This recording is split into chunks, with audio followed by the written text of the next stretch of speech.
too wise for mistakes. Yeah. Say you are God, you're perfect. Perfect in all your ways, you are here. Before my first breath, and you'll be here. When nothing else is left, say you are forever and always.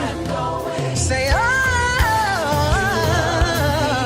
in spite of all of my flaws, and you hold me as you do, in the midst of it all, you're very present here when I am in need. So God, I'm just grateful that you won't give. Come on, say you love me when no one else would. Oh God, you kept me, yeah, when no one else could. So I just stopped by to say, I just came to say thank you for being God. Thank you for being God. Say you love me when no one else would. Oh God, you kept me when no one else could. So I'm singing, yes I'm singing. Come on, you say, come on, let's say thank you for being God. Oh, thank you for being God. Say you love me too much. So leave me where I was. Say you gave your life for me. So I'll give my life to you. There's more grace in you than sin in me. So I'll say, come on and clap, clap, clap, clap, clap, clap your hands. Say, come on, you say it, you got it.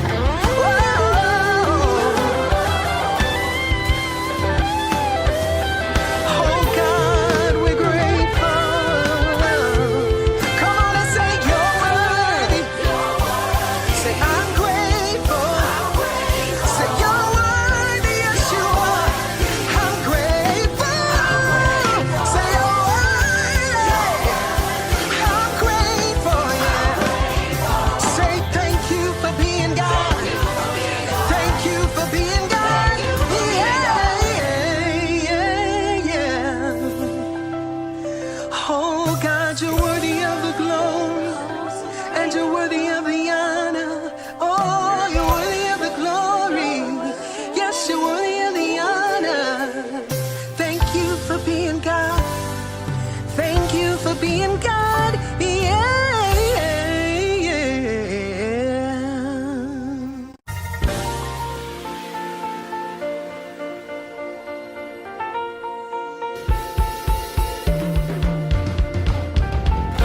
We love to call your name. It's something we cannot explain. That happens when we proclaim your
if it had not been for you. Zion Woodbridge praise team, let's go. My testimony is real. I came this far by faith. My road ain't always been smooth, but I don't look like everything I've been through. Truth is, I'm kept blessed by the best, and one word describes the rest. Everybody say grace. Grace. Everybody say grace.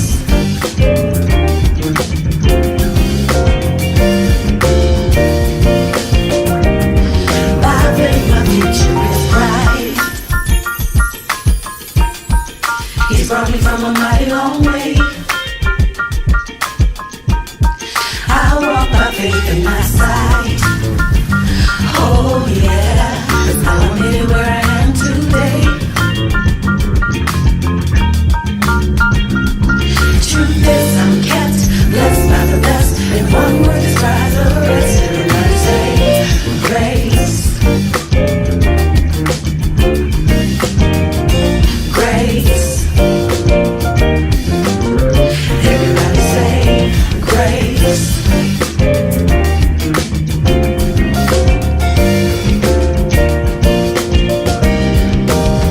I don't deserve it. I'm talking about me. You know me better than I do. I make some mistakes and I'm not right all the time, but I know he is a friend of mine. Thank you. Seven. Come on, let's hear the open now.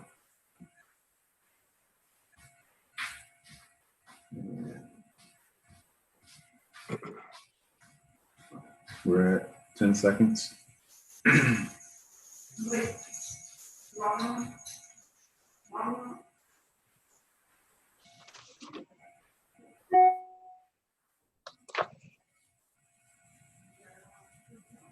Good morning, Zion, and welcome to Zion Woodbridge Men's Ministry hosted Summit 2020, where we're talking about protesting and what's next for the African American community. Thank you all for joining us. This morning, if you weren't with us last week, we touched on the protesting piece. This morning, we're going to move forward to try to answer the question, what's next for the African American community, by touching on three subject matter: education, politics, and economic empowerment and inclusion. Our panel is back with us this Saturday, and we want to thank them again for joining us for a second weekend in a row. And before we get started, I'd like to take us all to prayer. So if you would join me in having a moment of prayer, we'll get started immediately following it. Heavenly Father, we just thank you so much for the opportunity to present information that we believe is will be fulfilling and give people motivation, encouragement, and learning, an opportunity to learn. We ask you to guide our words and our thoughts, that it will be beneficial to whoever's listening in today, and ask you to make sure this is a successful event and a great conversation as we move through the next hour and a half of conversation. Lord, we just lift our hearts and minds up to you as our guide as we go through this process. In Jesus' name we pray. Amen. Amen. Amen. I'll turn it over to Bernard Robinson, our moderator, to get the dialogue going. Good deal. Thanks, Kevin, and good morning, everyone, as well. Again, my name is Bernard Robinson, and we have a privilege of being together for another hour and a half. What we want to do is we kind of jump into our show, and our presentation today is to set the context. And one of the things I thought would be useful is to help make linkages for everyone from session 1 to session 2, which is today, and to provide some sense of context. And the intent there is to make sure that as much as we can, as much as possible, to put everybody in the same frame of reference as we begin to have our discussion today. I'm aware, if my understanding is right, that in our audience this morning, we have women and men, of course. Some are parents and some are not. And we're sensitive and understanding of that. We have boys and girls. We're not sure of the ages, but we have boys and girls. And in fact, we're kind of surmising that they're elementary school, perhaps, junior high, perhaps as well, high school for sure. And we have, in fact, probably some college folk. But whomever you are and wherever you happen to be, regardless of where you particularly are in your path in life right now, one of the things that we are aware of is that you and I are living life the best we can.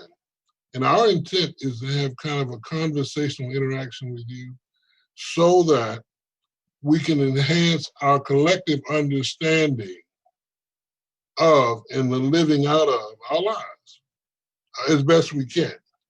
Again, as Kevin mentioned, we want to thank you for joining us because you're a very important part of this process. Now, our panel members have committed to doing a couple of things today for sure. And that is challenging you to think about and answer a very important question. In fact, it's the same question we asked last week. What's next? So as we begin our discussion this morning, we're charging you with the task of determining the answer to this question. What's next for you?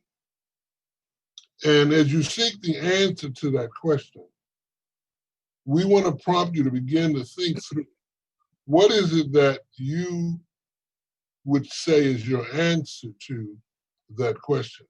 But more importantly, how are you going to move to get busy, is sometimes said, doing what you know needs to be done next for you? To get us started in terms of giving you that context I was suggesting, I wanted to ask each of our panelists to essentially give us a snapshot, 1 minute, maybe less or maybe a little bit more, of what the main or key point they wanted to make from last week. Now, let me just review very quickly. Last week, we covered the what, that is, what is protesting. We covered the how. Dr. Browder gave us a real clear understanding. I could have talked much longer for sure about what protesting is and the fact that we've been doing it for years, hundreds of years. Ethelbert did a terrific job of having us understand why should we be even involved with protesting. And even raising the notion of not everybody protests in the same way, particularly as we begin to talk about how. And our panel members then begin to share with you and one another some of the techniques for how. Well, as Kevin has already mentioned, today we have the opportunity to talk about how. We're going to talk about not only what and why, but how. One of the things that guy named Derek Smith, I don't know if he's on this morning, and asked us, was to tell us and tell me, essentially he was saying, what should I be doing? Well, we've actually taken time to create kind of an action agenda. And in fact, we'll share that with you later when we have the Q&A, because you'll have an opportunity to help shape what's next as well. But we're going to talk about education, politics, economic empowerment, and moving forward. Those are the 4 segments. And at the end, we want to capture your thoughts again about what's next. You're listening, you're thinking, we've charged you and challenged you with the notion of deciding what's next for you. We want to hear from you. You may chat with us. Some will even speak to us about your thoughts about what that looks like. So having said that, I'm going to ask the panelists to give a 1 minute synopsis, if you will, of what they talked about in the key point. Right after that, we're going to jump right into the work of today and get right into the discussions that we've indicated around education, politics, and economic empowerment.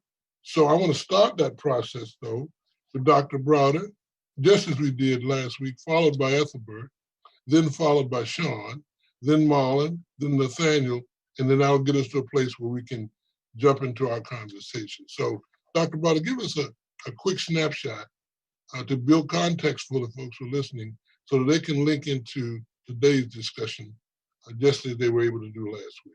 Thank you so much, Bernard, and as well, greetings to all the brothers here and everyone else listening. I want to sum up my comments from last week with 3 points. One is that we have to remember that even though we are African Americans, we may not have been born in Africa, but Africa was born in us.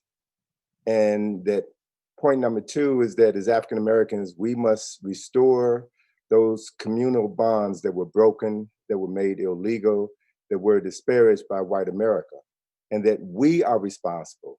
We are responsible for restoring our historical and cultural memories and can never rely on the same institutions that enslaved us and abused us for 400 years to free us and educate us. And the third and final point is we have to realize that Black people are not dark-skinned white people. We are not them, and that we must rewrite our own history. We must restore our own culture and traditions in order to become whole again.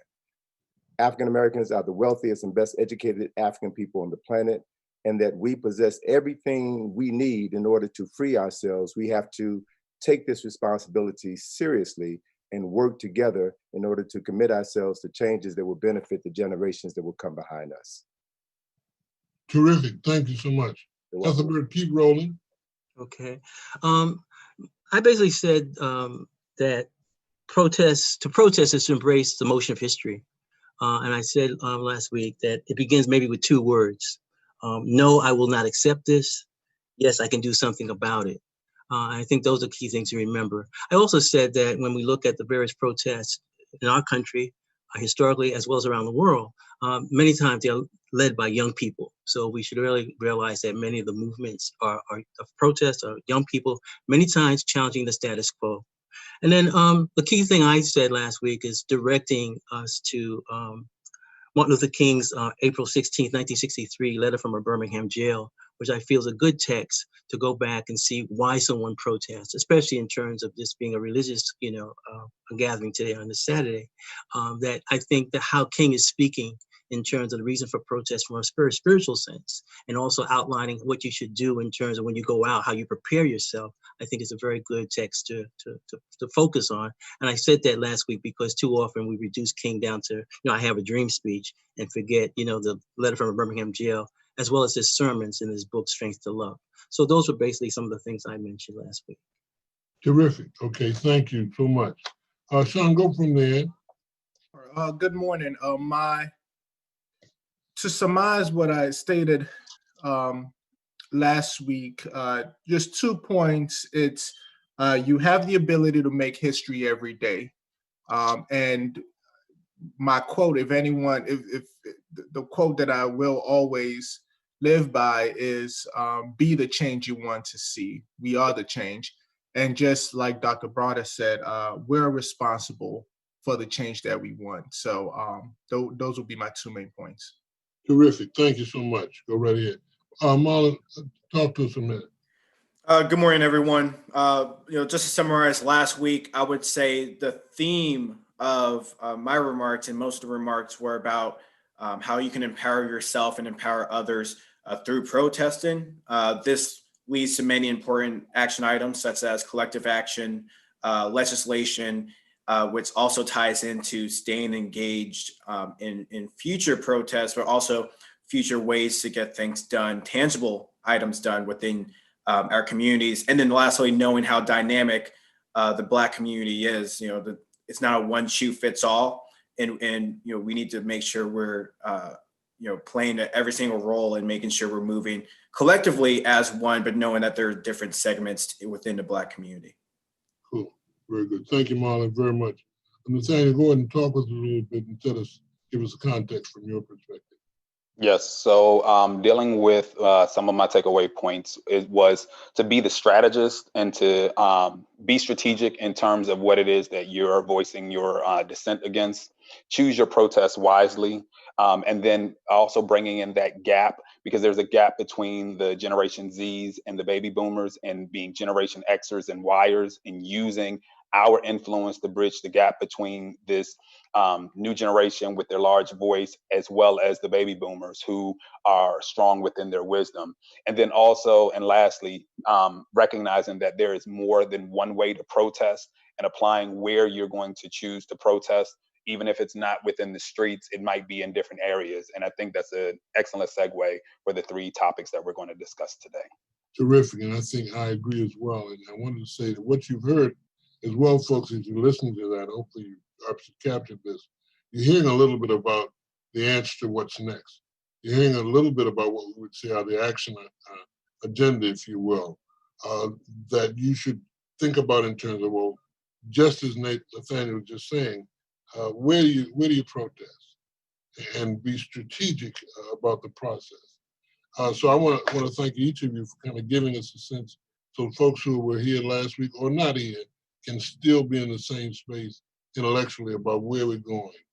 I want to start us, before we jump right into the segments, with just a couple of quotes. I've long since, and long for a long time, loved to look at some of the quotes from a guy named Dr. Benjamin Mays. And there's several he put, with a couple of he was an African-American Baptist minister and a civil rights leader as well. In fact, some have said that Dr. Mays is really credited with laying the intellectual foundation for the American civil rights movement. Many have said that, and that history apparently records that as fact. Dr. Mays said these couple of quotes that I really like, and I'm going to pass on because I think they provide a nice entry to our discussion as well. He said, "It must be borne in mind that the tragedy of life does not lie in not reaching your goal. The tragedy of life lies in having no goal to reach." So he's suggesting, and you take it from there, I'll just go with the next quote. He also suggests very clearly, every man and woman are born into the world to do something unique and something distinctive. And if he or she does not do it, it will never be done.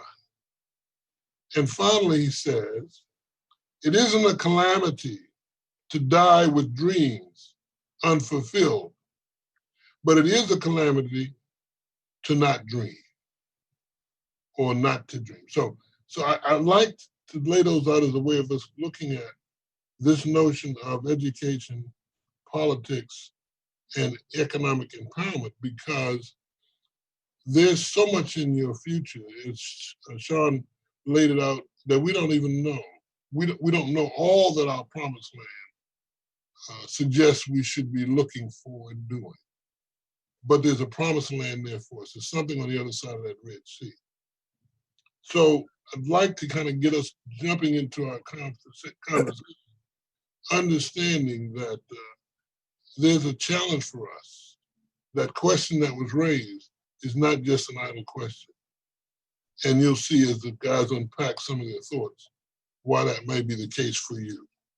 Having said that, then, Ethelbert, what I'm going to ask you to do is kick off, as each person will do, the segment that we'll work over and work at this one, which is education, and invite all the panelists to join in on that, and invite you as audience members and listeners and lookers to write your thoughts, put your responses in the chat line, and let us talk with you. Let's make this a conversational interaction. So we want you to be engaged. So having said it, Ethelbert, kind of lead us into this discussion about education. Knowledge is power. Education is our bridge to impact and change and the like. So I'll leave it up to you. You know well how to start that. Okay, thank you, Bernard. When one examines African-American history, the desire and the pursuit of education is almost consistent with the African-American struggle for freedom. This is illustrated best perhaps by abolitionist Frederick Douglass, who once he learns to read, freedom beckons and he can no longer be enslaved. Education helps him redefine himself. When we think of a good education today, we should think of one that will educate our mind, body, and spirit. Let me just list 13 things, and I won't have time to elaborate on this, but I'll try to set the table. 1, we need mass movements across the country demanding quality education, similar to how we respond to police brutality. This movement must consist of young children and young activists. 2, we should support teacher unions and make sure their strikes and demands for increased pay and better working conditions have the support of the community. 3, as we push for our schools to reopen this fall, we should ask ourselves as parents, what are we getting in return? Many of our urban school systems fall short in meeting levels of excellence. Many of our schools are in need of physical repair. One thing which you also focus on in terms of many times we build new schools, but we cut the custodial staff. And so after a while, the school is not kept up to the condition that it should be. So the custodial staff should be supported also. 4, funds should be increased for after-school programs. This especially in terms of music, sports, special clubs, which are also a key part of a child's education. 5, we need more African-American male teachers and principals. We also need to attract a new generation of teachers. Right now, a lot of teachers are getting ready to retire, especially with COVID. Some people are going to say, okay, I'm 50 or whatever, I'm not going to put myself at risk. So we're going to have to make sure that as these people retire, we fill the ranks. We can see this here in DC, for example. We are right now living at the time in which many police officers, Black police officers, are retiring. How many new Black men or women are going to become police officers, especially coming through this generation? But you can see that's one of the things to keep in mind in terms of also education, what's happening as people retire. 6, it's in the interest of African American to be advocates for good public school education and to monitor the course of college education. And this gets back to Reconstruction. We are responsible for public education in this country. If we look at the times that we live in, everything is being privatized. And after a while, you look up, we won't be able to, some people will not be able to afford certain things. And this is why you look up, and if you're at school, consider the cost of Sidwell Friends, and maybe, Ballou or Cardozo. But what happens is that the conversation has shifted towards privatizing everything, even universities. But the whole thing in terms of pushing the public aspect is very, very important, so that we're talking about education for many people and not just a select few. There is still a need for Afrocentric education, and there's still a need and support for HBCUs. When we look at the Reconstruction, if we look at Black schools, universities, and colleges, they start after the Civil War. They start during the period of Reconstruction. If you look at today, how many of these Black colleges are struggling to survive? Okay, I'll make a little side here. Let's praise Kamala Harris that she went to Howard so the enrollment could go up. Okay? And this is what, we mentioned Benjamin Mead. I remember when you go down in Atlanta, when you had like Janetta Cole Spelman, it went up. Okay. And so, or I'll go back, we don't want to talk about him a lot, but Bill Cosby, when Bill Cosby showed where he would just wear a sweatshirt that said Morehouse, Right. That was promotion to another generation. But when we look at right now, many of our young people might want to go to a historically Black college. The other thing that we're talking about in terms of number 8 would be support for our community colleges. And this is very important when we look at not just Black people from the US, but from the diaspora. Okay, it's also the community colleges become very important when we begin to talk about the need for adult education. So that's the thing that I would mention. Number 9, there will always be an ongoing discussion of what is education for. What do our young people need to learn? Several years ago, there was an emphasis on science and math. We should, however, not overlook the importance of learning such subjects as philosophy, a discipline that forces a young person to ask the important questions: who am I? Why am I here?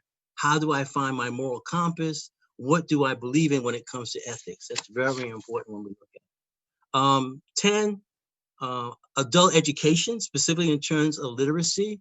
Don't believe that every Black person out here knows how to read and write, okay? And there needs to be a focus on that. 11, educational programs should be in prisons, should be expanded. Keep in mind, there are a lot of people in the Black community, their education has been interrupted because they've become incarcerated, Okay. And also when we talk about education in prison, sometimes it becomes a gender thing that we just think about men in prison, but we don't think about women in prison who have really different needs at times. But what happens is that if you look at going back, Lorton, for example, when Lorton was opened in Virginia, Lorton had one of the more progressive policies in terms of prison. Like you could bring things into Lorton. Okay. There are many prisons around the country in which, prisoners are denied books. They're denied, they don't have a good library. Okay. And so what happens is that I think we have to be advocate for those individuals, because when they come back out in our society, they're going to have certain needs. Okay, they're going to have certain needs. And I say that education is being interrupted. So when we talk about education for the Black community, realize that some people are behind bars, or maybe we're the ones behind bars now, but we have to have that approach that we're speaking for people who may not be part of the conversation, but need to be. 12, emphasis should be placed on the next generation of African Americans to be bilingual, that we need to be learning another language. And sometimes I would say, not just Spanish and French, but Portuguese, Chinese, Japanese, these other languages, so that we are able to move internationally. 13, finally, I would say this, we don't need to reinvent the wheel again in terms of the problems, in terms of education. What type of education should we have? Should we have vocational education? Should we just teach the humanities? Most of these discussions have been discussed over and over again. So here's just a list of people that if we decide to go and pick up what they wrote, those are the blueprints. It's the blueprints. Kelly Miller, Alexander Crummell, and I just realized there's an Alexander Crummell over there like Ivy City, that over in that part of DC where nobody goes unless they're trying to get some meat or something like that. What happens is that I was surprised that there was a school named after Alexander Crummell. But if you look at, W.B. Du Bois, who's also I would put as a key person in terms of education, Du Bois looked up to Alexander Crummell. And so, we have to go back and bring that guy back into the discussion. Booker T. Washington becomes key. Booker T. Washington in terms of education is a person that we should go back. Up from Slavery is a classic. Okay. Carter G. Woodson, Miss Education Negro. Carter G. Woodson should be in every household. Okay. If you talk about Afrocentric education, bingo. We want to know why we have Black History Month? Bingo. It's Carter G. Woodson. Okay. Then the women, Nannie Helen Burroughs, Mary McLeod Bethune. Okay. These are the women who many times when you look up our education is women are key roles. I go back as a writer and I look at what happened in 1970 among the African American women writers who I knew, whether it was Nikki Giovanni, Lucille Clifton, and June Jordan.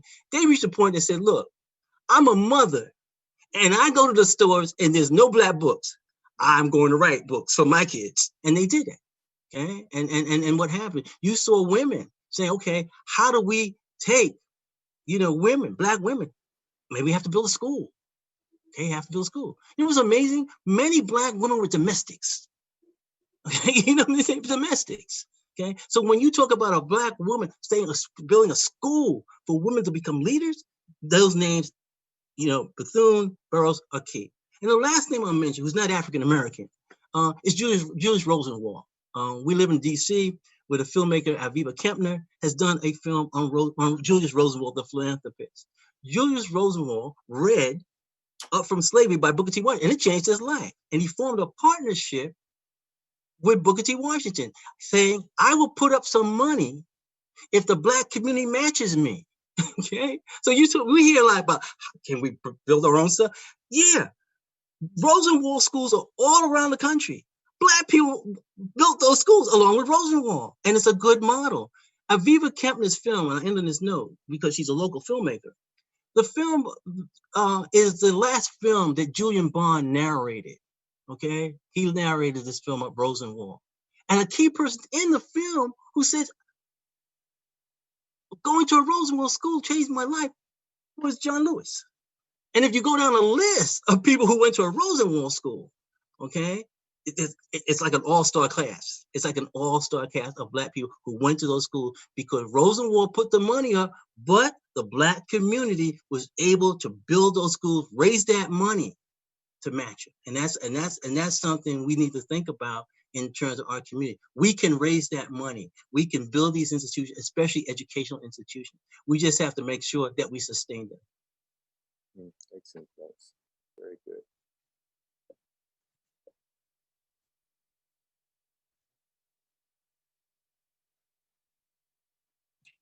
I'm sorry. For those who were listening, it's really a perfect time to add in, including those who are in the audience, to make sure you chat and let us know what you're thinking and what your responses are to what you just heard. So build on, add to, embellish, if you will, those 13 points. One of the things I would say very clearly is the question I wrote while you were sharing, Ethelbert, was how do we create, and this is not a question to be answered now, but how do we create a model, a business model, if you will, that captures the Rosenwald philosophy and model for educational development? Because we see a number of different charter schools.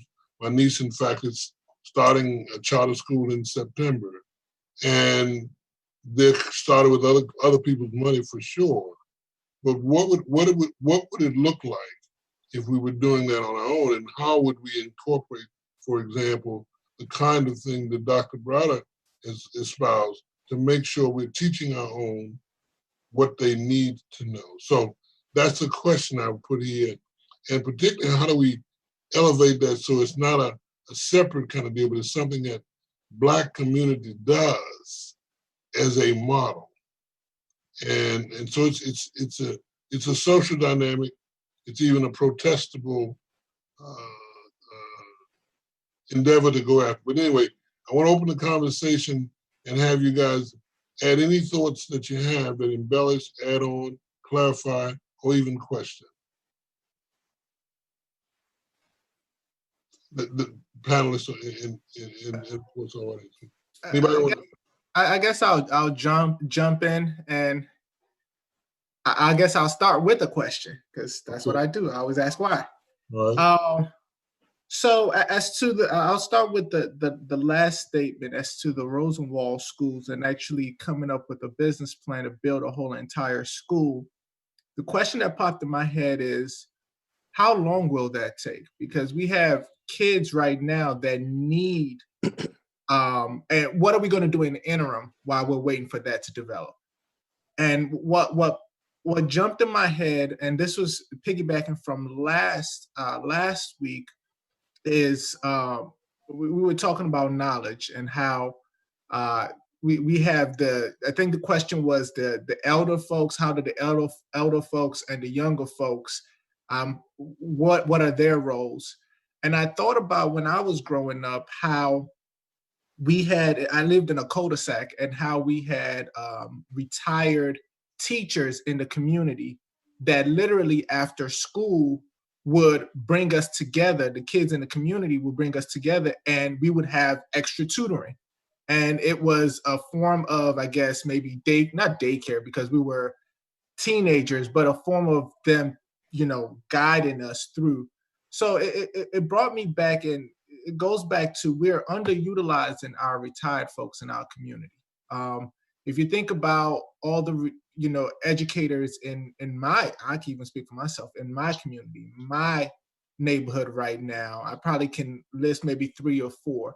Wouldn't it be awesome? Again, this is if we're looking at what's next, what's the next point? Wouldn't it be awesome if let's even say 2 days out the week, where those retired educators you could bring your kids we could meet at a central location, whether it's the local library or whether it's someone's home, and provide snacks, whatever it may be.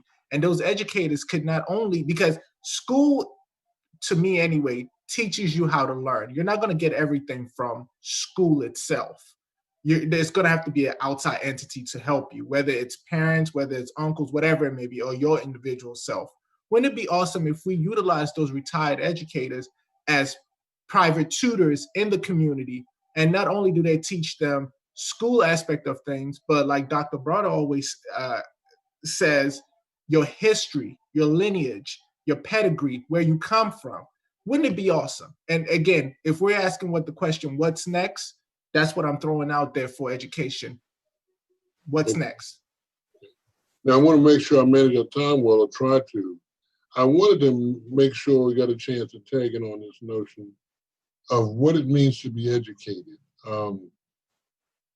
We talk about that. I'd like us to give a quick summation of what is it being educated mean? The whole notion of self-reflection, culture, and you.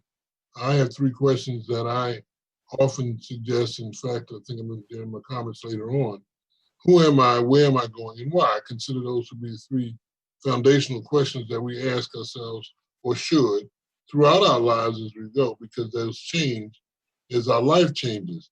But what does it mean to be educated? Share with the young people in the audience and anyone else our perspective of what that means. What does it mean to be educated? Hey, Marlon, jump on in, and Nate, you can go right after Marlon. Yeah, thank you. It's a simple question, but it's a complex question with complex answers as well. We often in society push our kids or our youth to automatically go to a four-year institution. And if you don't, then society looks on you as you're not educated. But often, two-year colleges, associate degrees, trade schools, those are areas where you can get educated, you get a great job, and you can help build the needed capital and wealth for your family and your future generations. But instead, we oftentimes push towards a four-year degree. We oftentimes overemphasize education of getting your master's, getting your PhD, and you start falling into debt. And that can often hinder Marlon, the growth. I'm gonna bring you in. Give me your definition of what educated means. I mean, you give me I'll just say personal knowledge, personal growth, personal knowledge. Okay, cool. Nathaniel, tell me what you're thinking about that. Just in terms, you approach it.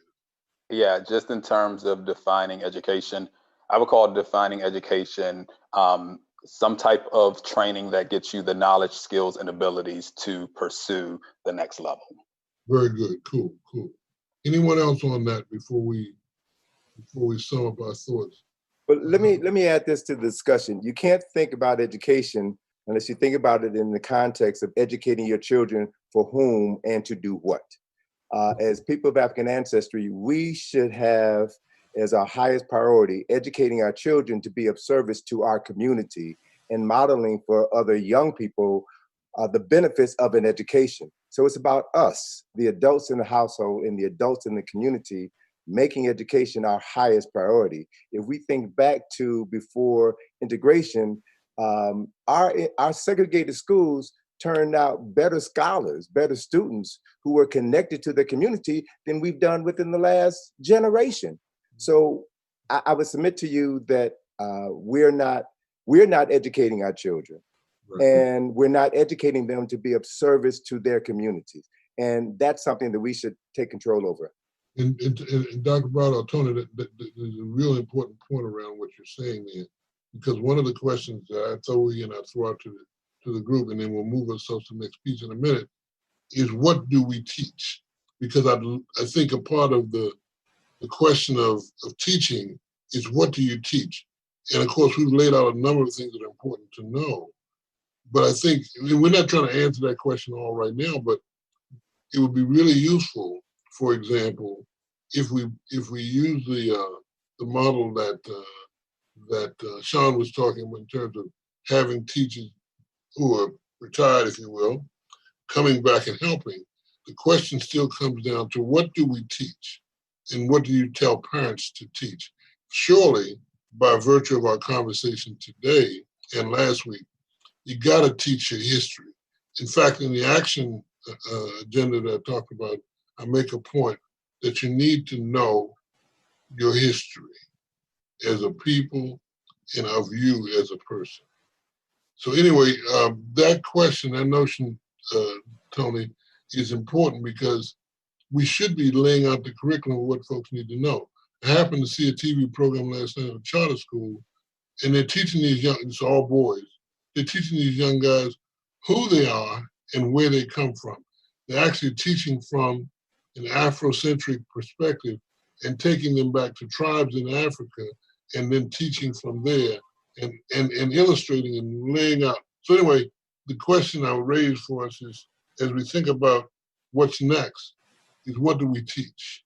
Well, if I can just Hey. say this, Bernard, that question has already been answered, because in the late 80s and early 90s, when the African-centered education movement was at its peak, there were curriculums that were already developed in every major school system in the United States. They already have that content, but they never implemented it because the community never forced the administrations to do so. So those Exactly. documents already exist.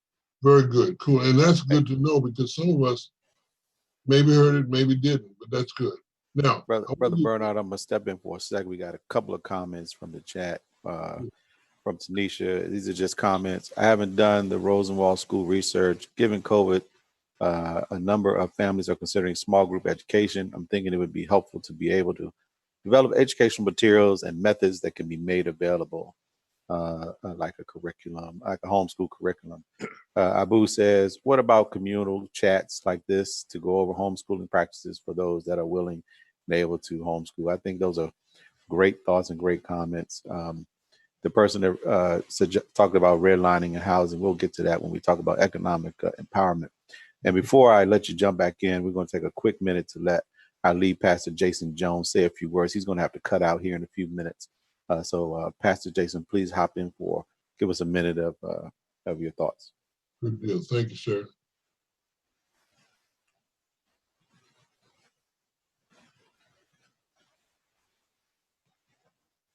Jason, you there? You're muted, Jason. Pastor Jason, you're muted. You're muted. Unmute yourself. He's frozen. Hold on, Miss Rob. Hey, good morning, everybody. Can you all hear me? Yes, Yeah. sir. Yes. First and foremost, can you hear me now? Yeah, we can hear you. Can you hear me? Yes, sir. I'm in a really remote area. Let me pull over somewhere where I can get in a clearing. I'm driving through a lot of trees. All right. Can everybody hear me okay? Yes, sir. All right, good. I'm sorry for that. Good morning, everybody. Thank you so much for your time and being here. I want to thank all of our distinguished panelists for their time and their labor and lending their expertise. I am particularly excited about this conversation because this is a topic that matters greatly to me. There are a few topics today that I think are just really essential. And myself, being a pastor by vocation, but also being a Black man raised in America, dealing with the same systemic issues that have plagued our community for decades and centuries. I think it is important that we have these conversations on an ongoing basis. Let me say a few things. One, I think it is really, really important that we understand our why. For me, the reason that these issues loom so large is partially because of the faith component. There is something that we are all created to do, and I believe, speaking of what education is, I believe education is determining what is necessary to become the highest and fullest expression of who you were created to be. That's what we've got to be moving towards. So I think as we have these conversations, it is really key that we keep that in mind. Who are we? Who are we supposed to be in terms of how we serve our community, how we show up in the world. Also, I also want to remind everyone what it is we're facing. I am what is called an optimistic realist. We are in a country that is as racist as the day is long. Racism in this country is America's oldest tradition. It is literally woven into the fabric, the systems, the fibers of this country. So it is important that at every level, and I want to emphasize that because I think we tend to focus on some of these prongs and not others, but it is important that in terms of protesting economically, politically, educationally, spiritually, etc., that at every level we find a place to engage. And what I want to encourage everyone to do today is, as you hear this content, as you hear this rich discussion, begin to ask yourself, where do I get involved? Where do I put my hand to the plow, so to speak? And I'm particularly excited about this because, as you all know, in the Black community, the Black church has historically been the part of the bedrock of the struggle for Black liberation. I think it is something we have gotten away from in some circles over the last 30 to 40 years. But I'm excited to see the resurgence of that in the last several years. So I'm really excited about this discussion. I pray this will be the beginning of many more. We're also doing some really focused drives for voting and civic engagement, as well as the census this year. So please look out for those things and get engaged and get involved. Also, please educate yourself. Read. One of the brothers mentioned that, about some of the scholars that have already written great things. And I also want to say that we've got some great work over the last several years as well that I think will do well to educate us in terms of how we manage and how we navigate what's going on today. So I am thankful for this time. I've got to run. Forgive me. I have to serve a dear friend at a funeral this morning, but I am with you all. I'm behind you all. Shout out to Kevin and Justin and Nate and the entire team. Great stuff. Let's keep this going. Have a great discussion. Thank you so much. Thank you, sir. Thank you very much. Appreciate your input. Thanks, Pastor Jay. I really appreciate that. As we round out and head to the next. Kevin, could I say something? Sure. Because it was in the chat thing. I know people are contributing questions, so I just want to maybe address that. There was a couple of years ago, there was a very good feature article in the Washington City paper, written by Janetta Rose Barris, Barras, that was on, homeschooling. And it was very interesting because it was Afrocentric school curriculum, people pushing it, hooked up with people in Virginia who are very conservative, but around the whole thing of homeschooling, they could find a common ground. If you can go back and find that article, City paper article by Janetta Rose Barris, it might be very helpful because she did a lot of research. Terrific. Thank you, Ethelbert, very much. I want to let me just say one thing before we head to the next topic. I listened to the panelists, great information shared, and I hope any young people, or whether you elementary, middle school, high school, college, you are taking your education very seriously. That is one thing you have full control over in your in your progress and in your success. So if you're at school and you're not paying attention and you're not getting that knowledge, if you're not reading outside of the school books, if you're not figuring out what you want to do and answering these questions that's been posed to you today, I want you to sit back and make today the day that you change that position and really decide who you are, what you're educating yourself for, and what your goals are. Because it is really important that when you make your way out of high school and into your early years, that's going to lay the foundation of how you're going to progress through this life, which is very challenging for African Americans, especially African American men. I just want to leave that with any young people out there who are listening that are not really hitting the lick. And every one of us have the capabilities to educate ourselves, regardless of where you came from or how you got to the place you are today. So I'll move on with that. Thank you, Kevin, very much. And of course, we all have said knowledge is power. It is. I want to turn to politics. I know we have a lot of airtime that's given to that right now, given all that we're going through in this country. But I'd like us to take some minutes to talk about politics. And it really is kind of a wide open conversation. It's really one that I hope our audience can plug into, because we're all in this boat together, as many folks on the national stage have shared with us. But local versus national, no politics, no voice, voting, all of those, and all of that, and whatever else. So if you would, Nathaniel, start the process for us, lay the platform, and then we can open in and have a conversation. I want to try to manage our time, but I definitely want to talk about the empowerment and make sure we get everything in that we can. So Nathaniel, go for it and tell us what your initial thoughts are around this area of economic empowerment. I'm sorry, politics. I got it wrong. Marlon, I jumped to the level. Marlon, I'm sorry. No worries. Well, like Mr. Robson just said, there's various levels of politics, and every election matters. We're in a historic situation right now, and of course, the presidential election is right around the corner. But Virginia, we have elections every single year, so you're either voting for your local, state, or federal member, and it's important. Someone mentioned redlining in the comments. That's really where your local and state politics matter. And this is where a lot of the voter turnout is lower, particularly in the African American community. So that's where representation is important, regardless of if you're affected by it. If you see people who look like you who are affected by it, you're more likely to make that change. On a very basic level, when President Obama was elected, I was very inspired, as many people who work in politics who look like me were. My dad had me volunteering for President Obama, or President-elect Obama, back when I was in 8th grade.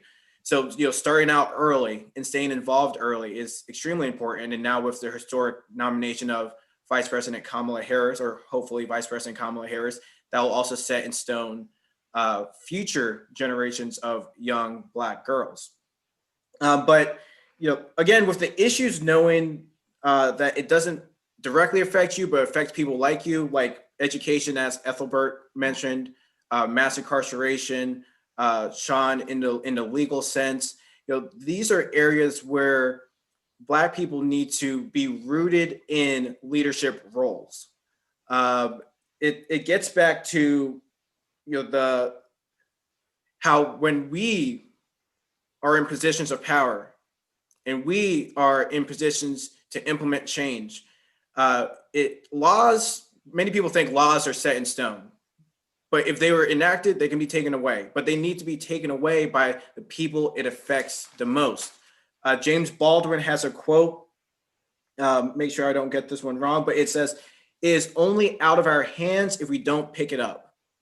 And though we might not have made the problem, it is up to us to fix the problem, since it is the one disproportionately affecting ourselves. So with politics, that is the best way, in my opinion, for us to make these changes at every single level, federally, statewide, and locally. Again, with representation in Virginia, we have elections every single year. It's dire to stay engaged, not to look too far ahead, but in 2021, we will be electing a new governor in Virginia, and we have a chance to elect the first Black woman governor, not only in Virginia, but across the United States. So when you want to look at historical context, policy, and what that will mean for future generations, those are areas you need to stay involved in, and you need to empower not only those with your vote, but those in your community. Good deal. Thank you, Marlon. The other guys on the panel, speak to politics. All of us are affected by it. So what you thought about this whole notion of politics and how we should respond to it? So with regards to politics, one of the things that I think that people overlook when it comes to the national elections are the impact and the effects of what happens on the national level. And so as a federal career executive, one of the things that we look at every election is the fact that there are changes that are over the executive branch agencies. And those executive branch agencies have jurisdiction over a lot of the resources and commodities that we have as American people. So when you are electing those that are serving in the White House, those that are going to Congress, those that are sitting in the Senate, those are people who are impacting the appointments that are over your federal agencies. So when it boils down to food consumption, that person is going to be over the USDA. When it boils down to interior, when it boils down to environment, EPA, things of that nature. And so while the local elections are absolutely pivotal, we have to participate in all of them. The local elections hits you in the back door, but guess what? The federal elections hit you in the front door. So there is no missing one over the other. Also, too, just also remember that the person who is elected as your commander in chief is also in charge over appointments to the Supreme Court. And so this is really this year, or any year, this year is important.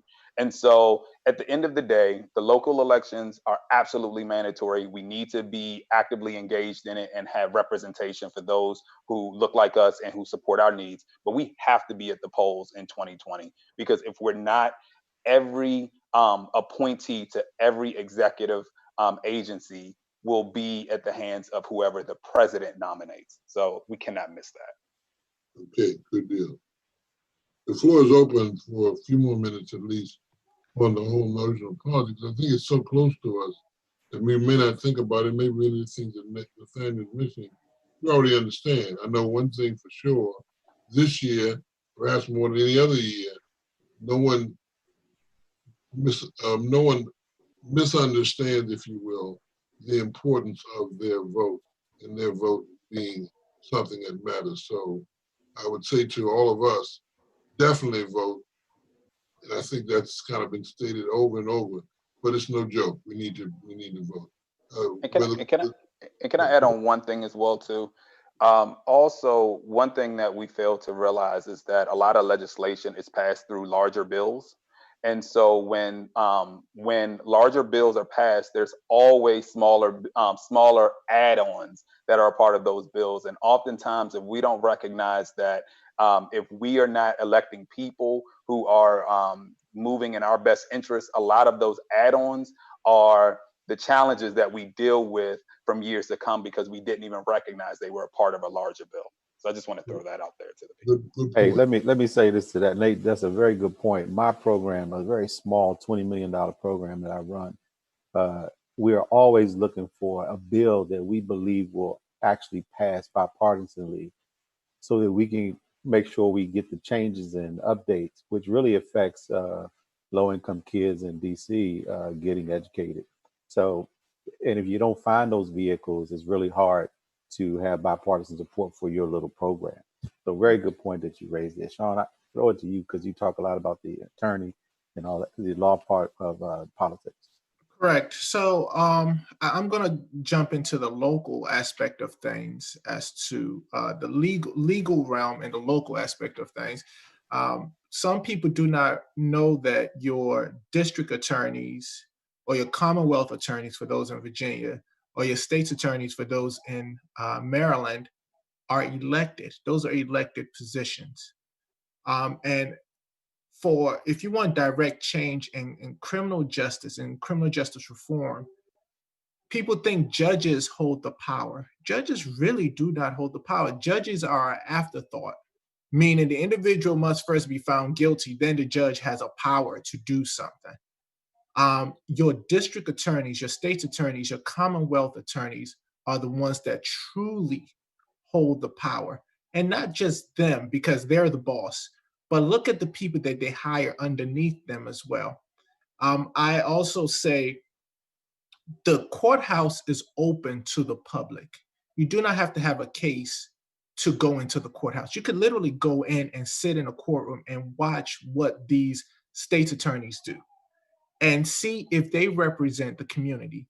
It hurts my soul because being a defense attorney now, I travel around the state of Maryland and I go to different counties, and it hurts my soul when I go in the courtroom and majority of the people that have cases look like me, but the county is predominantly a different race.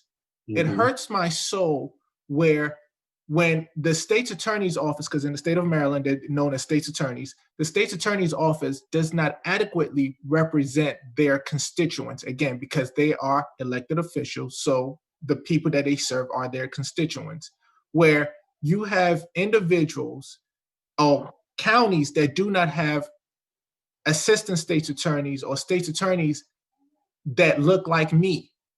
How can you truly, genuinely represent a county and you've not hired one person of color? It baffles my mind. So I tell folks, please pay attention to who, don't just check the box because they're Republican or Democrat or independent, whatever it may be. Really research the individuals that you are electing in those positions, because they directly impact you. God forbid you have to go in the courtroom, or a family member or whatever it may be has to go in the courtroom. Their faith is in that individual's hands, because a district attorney, a state's attorney, it might be a minor offense, and they can either pick a diversion program, meaning this person doesn't, get a criminal record, or go full regalia and try to give this person a conviction on their record. That is a trickle-down effect, because literally it's a domino effect. You get a criminal record on your background, and it literally just trickles all the way down. Versus someone that can be compassionate and say, you know what, this was a mistake. I understand what you were doing here. Let's give you a second chance. So when it comes to politics and elections, it really vexes me when people really do not pay attention to who they're electing as their head prosecutor in their county. So Can I jump in and just add one more thing to what Sean said? And That's Marlon, great for me. before you say anything, you had a question directed directly to you. Oh, okay. And it's about a litmus test you use Mhm. to test the genuineness of the candidates and politicians you work with, and how do you hold them accountable for campaign promises and such. So when you answer, just include that in your response. Yeah. Oh, that's a great question. And accountability is everything when it comes to politics. I think Nate mentioned it last week. If you're giving them your vote, it is also your duty to follow up with them to make sure that that vote wasn't taken essentially in vain. So staying involved in your local and state or even your congressional members' offices, so that they are hearing, what you or your community needs. I work with for Congressman Jerry Connolly. I'm his outreach director. So that means, I hear what the good, the bad, and the ugly in the community, and then from there, it is our job to fix that.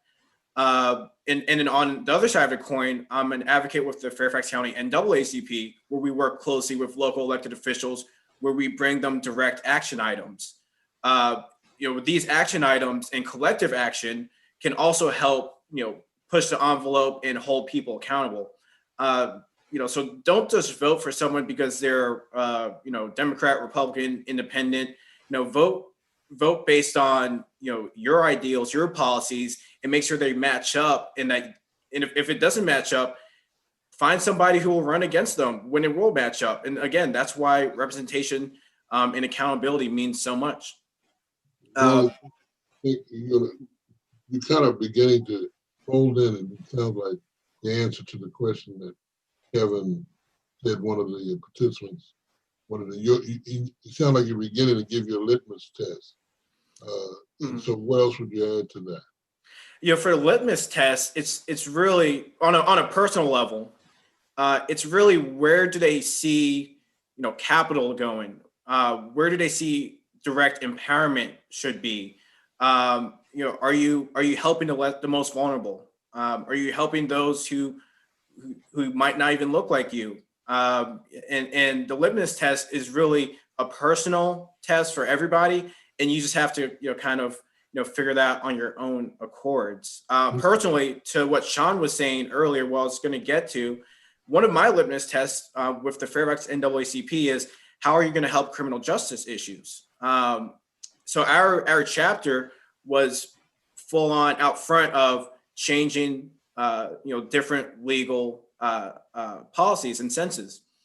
And the Commonwealth's attorney, Steve Descano, currently, he was just elected, but we told him that we needed changes with our marijuana laws, because African Americans are 4 times more likely to be arrested for possession charges than their white counterparts, but white people and Black people use marijuana at equal rates. So those laws disproportionately affect the African American community. So we wanted this Commonwealth attorney in. He was elected, and now he's not prosecuting simple possession charges. So this means if you're not getting prosecuted for simple possession charges, you can still apply for loans when you go for higher education. You don't have to check the box on job applications.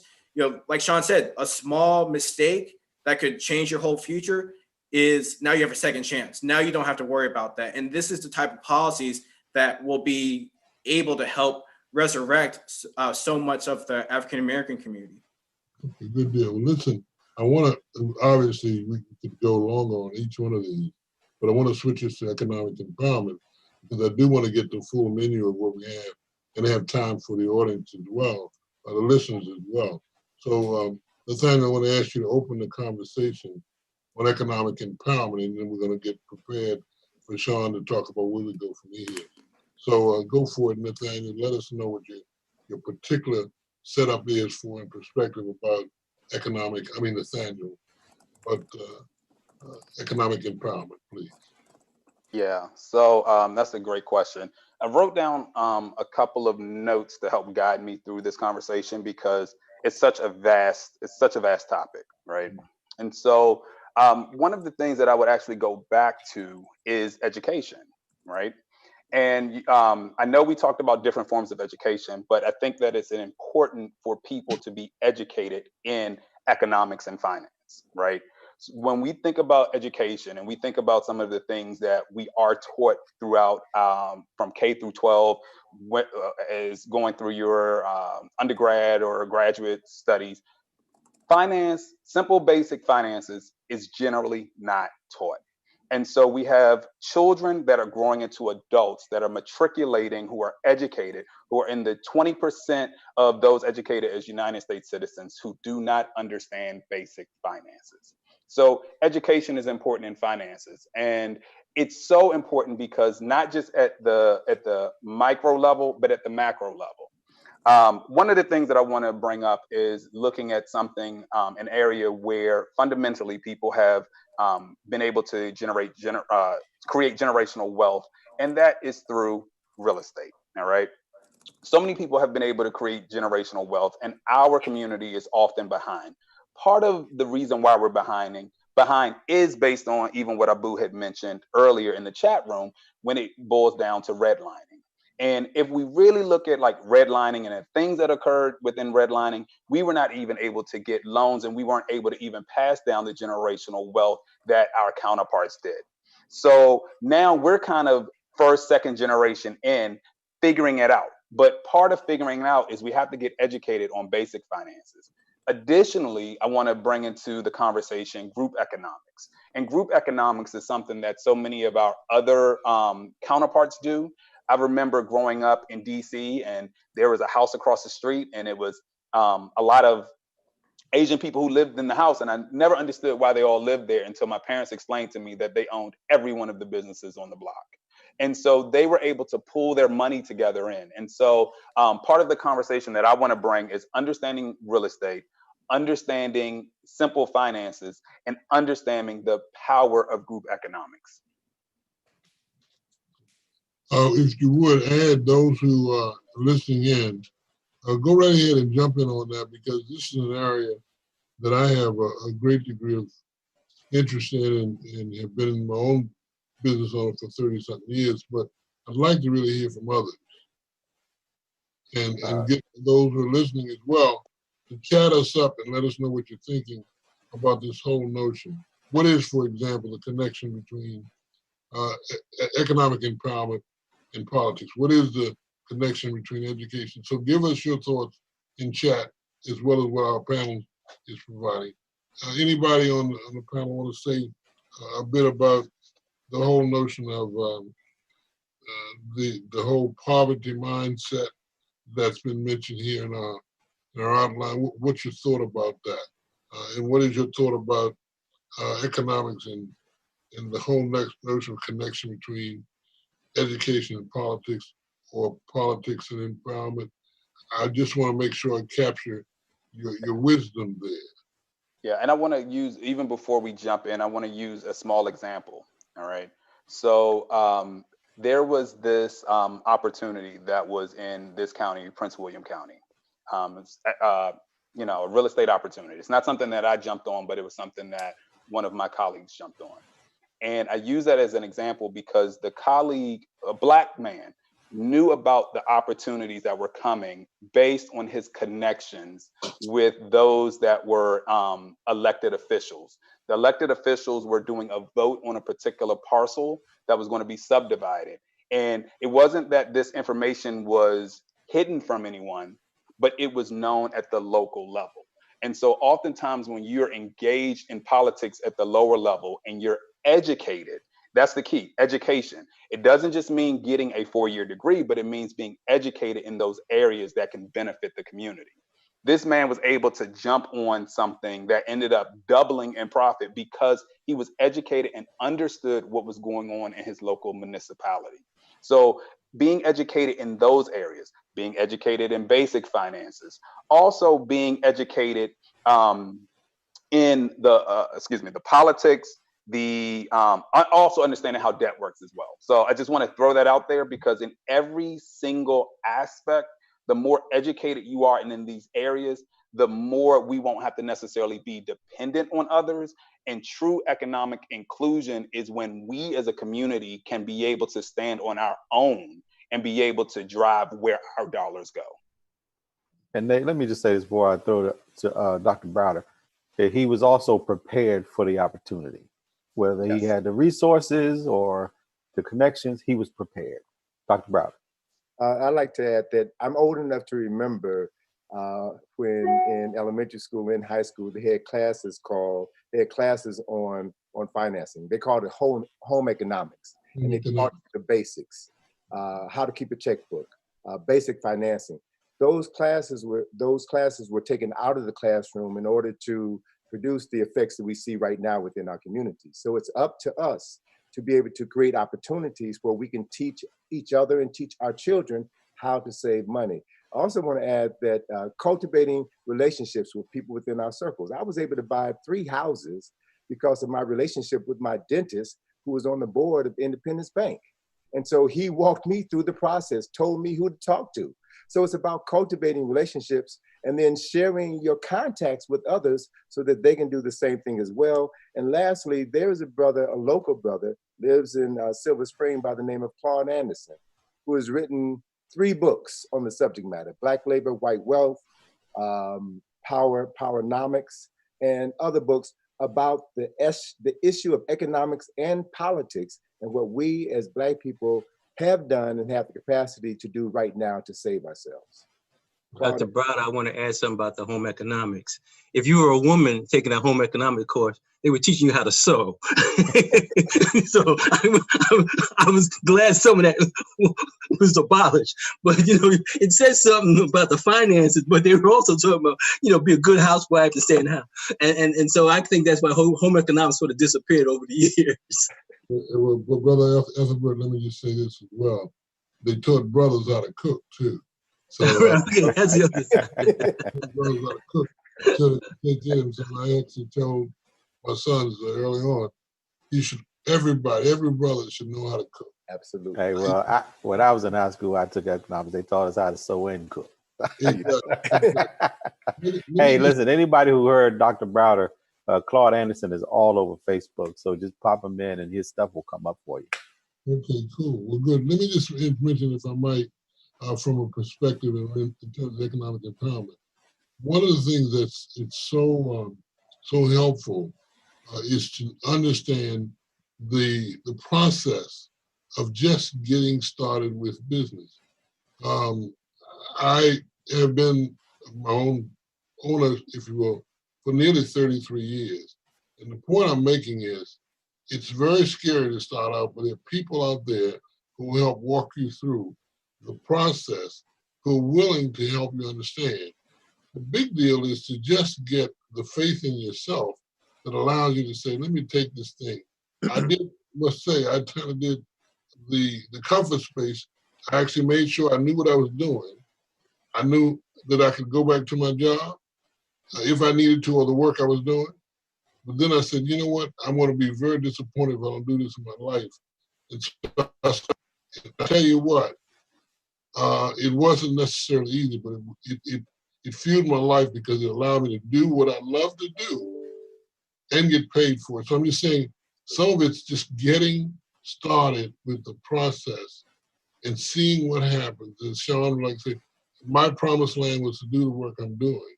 I saw some models to follow, so it wasn't all me. But you really do, if you happen to be out there and you're listening, young guy or young lady, and there's something that you have a passion for, and you need to, or you want to find someone to help you get there, your dream, there are people out here who will help walk you through. But then you have to take the step and put your toe in the water and see if the water's part, so you can walk on dry land. And sometimes the land will get a little soaked and a little wet. You just got to keep moving. Right. Keep moving. That's it.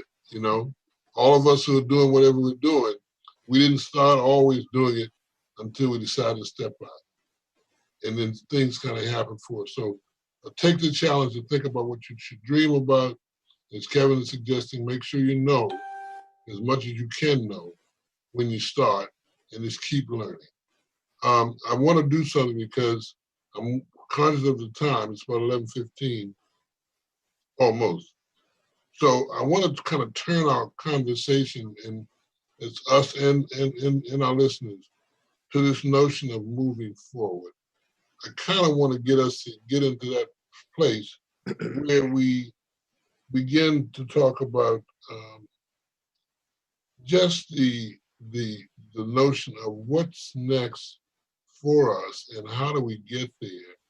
And so the way I thought would be nice to approach it, in addition to what you've already said, gentlemen, is to answer the question, at least one answer, if you will, you may have more than one, of what would you say is next. Now, hell, before you say that, the challenge I want to give everybody who's listening as well, I'd like you to take a minute, and write down for yourself, that's everybody on the line who's listening, whatever number that might be, and put down your answer to the question, what's next, and what's next for you?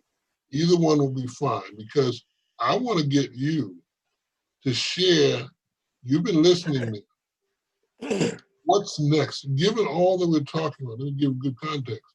Given all that we talked about in terms of politics, in terms of education, in terms of protesting, the snapshots that were given from last week, given what you are feeling now and thinking now, what's next? I want you to be engaged in the process of us now talking about what's next.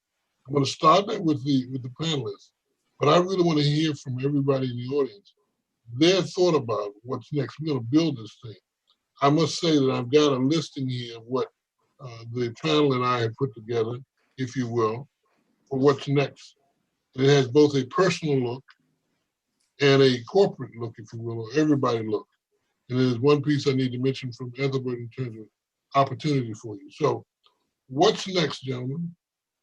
As a minimum, what's next in your opinion, as a way of fueling the comments from our listeners? When you think about all that we've spoken about, what's next? And that's wide open, so it's like when you feel it, if you feel it. I'll say this in terms of what's next, because of what's happening right now. We're at an intersection where we have to be very bold. We have to almost recreate things. You know, I go back to what I sort of alluded to in my comments about, this fall with the schools opening back up. Well, some people feel that, the school system wasn't serving my child anyway. Mm-hmm. So why am I? It was like a warehouse. I put my child there so I could go to work. Was my child getting good education? No. Okay. I think of the same way people are beginning to think about redesigning downtown in terms of space. Or if I'm an architect or interior designer, I know the doorknob has disappeared, okay? We're not gonna have doorknobs in the future. Okay, we have to say, okay, how do we take that thinking clear across the board, okay? The same way I know that Angela Davis, for example, talks about, we have to say, okay, let's abolish prisons, okay? Let's rethink, who's going to jail and why. So we're at a point right now, the same way we talk about this upcoming election in terms of what it represents about democracy, what it represents a lot of things if you realize this is a global pandemic. So if we say we can put the entire world on pause, if we open it back up, we may not want this. Why are we going to open up and continue the things that weren't working? But then where do the new ideas come from? Okay. See, my problem with Afro-American culture and thought, and Tony Brown, with all due respect, I describe the history. You know, if I'm not making, I don't really know about the history. Okay. I know that for absolutely that the history beyond that, the more important thing is myths. But I realize that we are at a point now, how do we embrace the unknown? You know, it's like, for example, what do I need? I sound like Sun Ra. What do I need to get to Jupiter? Okay. But if I'm not thinking that way at this particular point, then I'm probably going to be stuck here with my feet in this. And we're going to be going round and round in circle. So right now, clear across the board from all the expertise here is to be bold in our thinking. One word that I don't hear anymore, utopia. Yeah, let's create a utopia. Okay? You know? And the first thing that we will abolish would probably be work. That would be the first thing to go. Work. You know? And that's the whole thing. Once you get rid of work, yeah, what are you going to do with your free time? Yeah, well, everybody was always trying to get to leisure. We're at that point. You realize we don't need the entire workforce. Jobs are not coming back. So how do we adjust to that? Challenge, okay.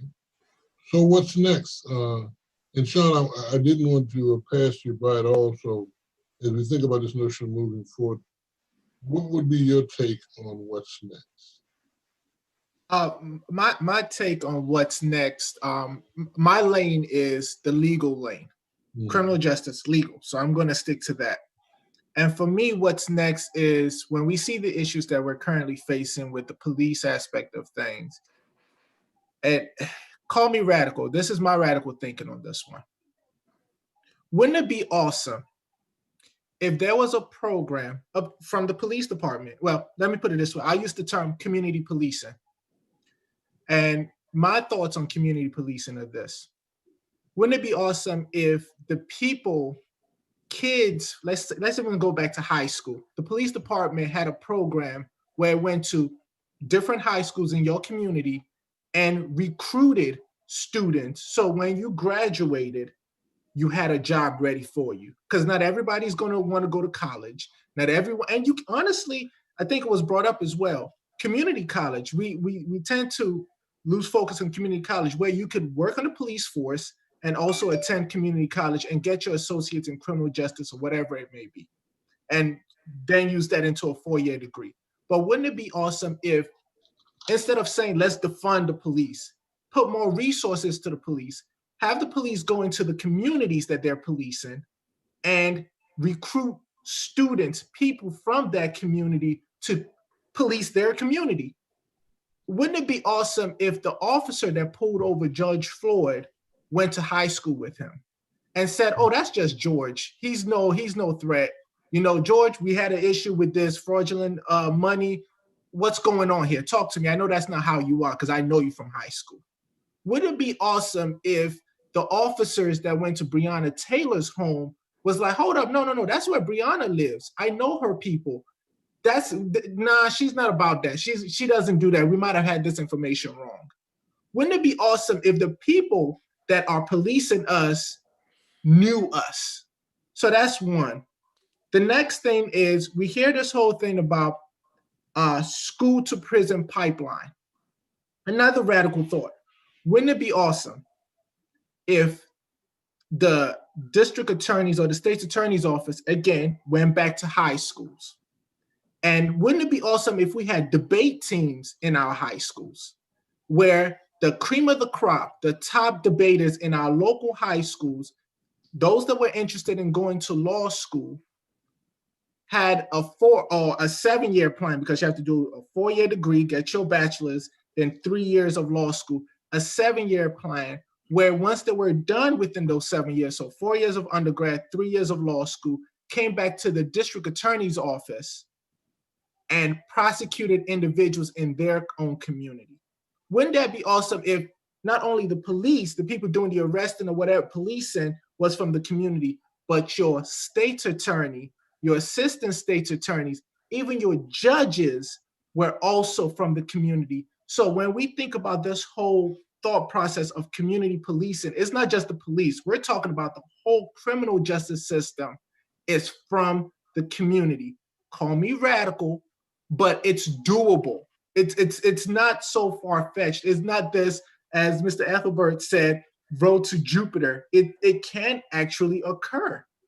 And Sean, if I might, it is what you're talking about is putting feet to that utopia, if you will. It's putting, because I mean, wouldn't it be awesome if in fact people paid for the fact that you're going to become an attorney and coming back to that community? Sure, you got to pay your stuff back.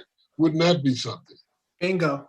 You know, so anyway, and here, but Sean, even beyond the dreaming, is to put, if you can put feet to the dream, then you can see what would happen. We don't know how easy it would be, but it's doable. If it's not impossible. Oh no, I know for a fact it's doable, because when I was a prosecutor at the state's attorney's office, I would say under the administration of Angela Alsobrooks, I would say maybe 60% of those prosecutors were from Prince George's County. I could wholeheartedly say that. I could say, oh, I went to Friendly High School, you went to Surrattsville High School, you went to Oxon Hill High School, you went, we all came, or you went to Bowie State University, I went to University of Maryland, Eastern Shore. We all had some kind of, you know, shared some kind of, even the police officers. I know several police officers that I went to high school with that are part of the police department. I know several judges, and again, I don't like mentioning names, but I will mention names. Judge Dawson in Prince George's County. He's a local, local Prince George's County high school graduate, alumni, and he will see when attorneys come, he will know what high schools they went to. Oh, didn't you go to Bishop McNamara? Didn't you go to so-and-so? So I'm not saying this to say that it's not possible, because I have lived that reality. So I know for a fact it is possible. But one thing that I've also realized is the county that I grew up in, again, Prince George's County, the county that I reside in, is an anomaly. It is actually is smoke and mirrors in this sense that when I go outside of my bubble, it's not the same. Reality sets in. So my thing is, how can I make Prince George's County occur in every other community? Right. Okay, guys, Nathaniel, I think, I don't know if you spoke to this already. I thought I may not have heard you, but I don't want to miss anybody. So if I haven't called on you panelists, go right ahead and jump in. Nathaniel, did you have? Yeah. One of the things that I try to live by this motto, and this motto is to learn, create, build or master, teach, and then repeat. And I think that is a motto that can be used in what's next for our community, because there are different people with different skills within our community. And then there are certain skills that we need to master that we haven't done so as of yet. So for instance, if we're not engaged in our local politics, that's okay, because now you have the opportunity to learn, create, build your mastery of it, and then teach that to others. And so our Generation Xers, our Generation Yers, we need to be teaching our young Generation Zs and our children this information, because once they get it, they can repeat it. The same thing applies to education. I'm looking at the chat, right? And as I'm looking at the chat room, I'm watching so many of our mothers talk about homeschooling. I'm watching so many of our mothers talk about how can we educate our kids just here alone.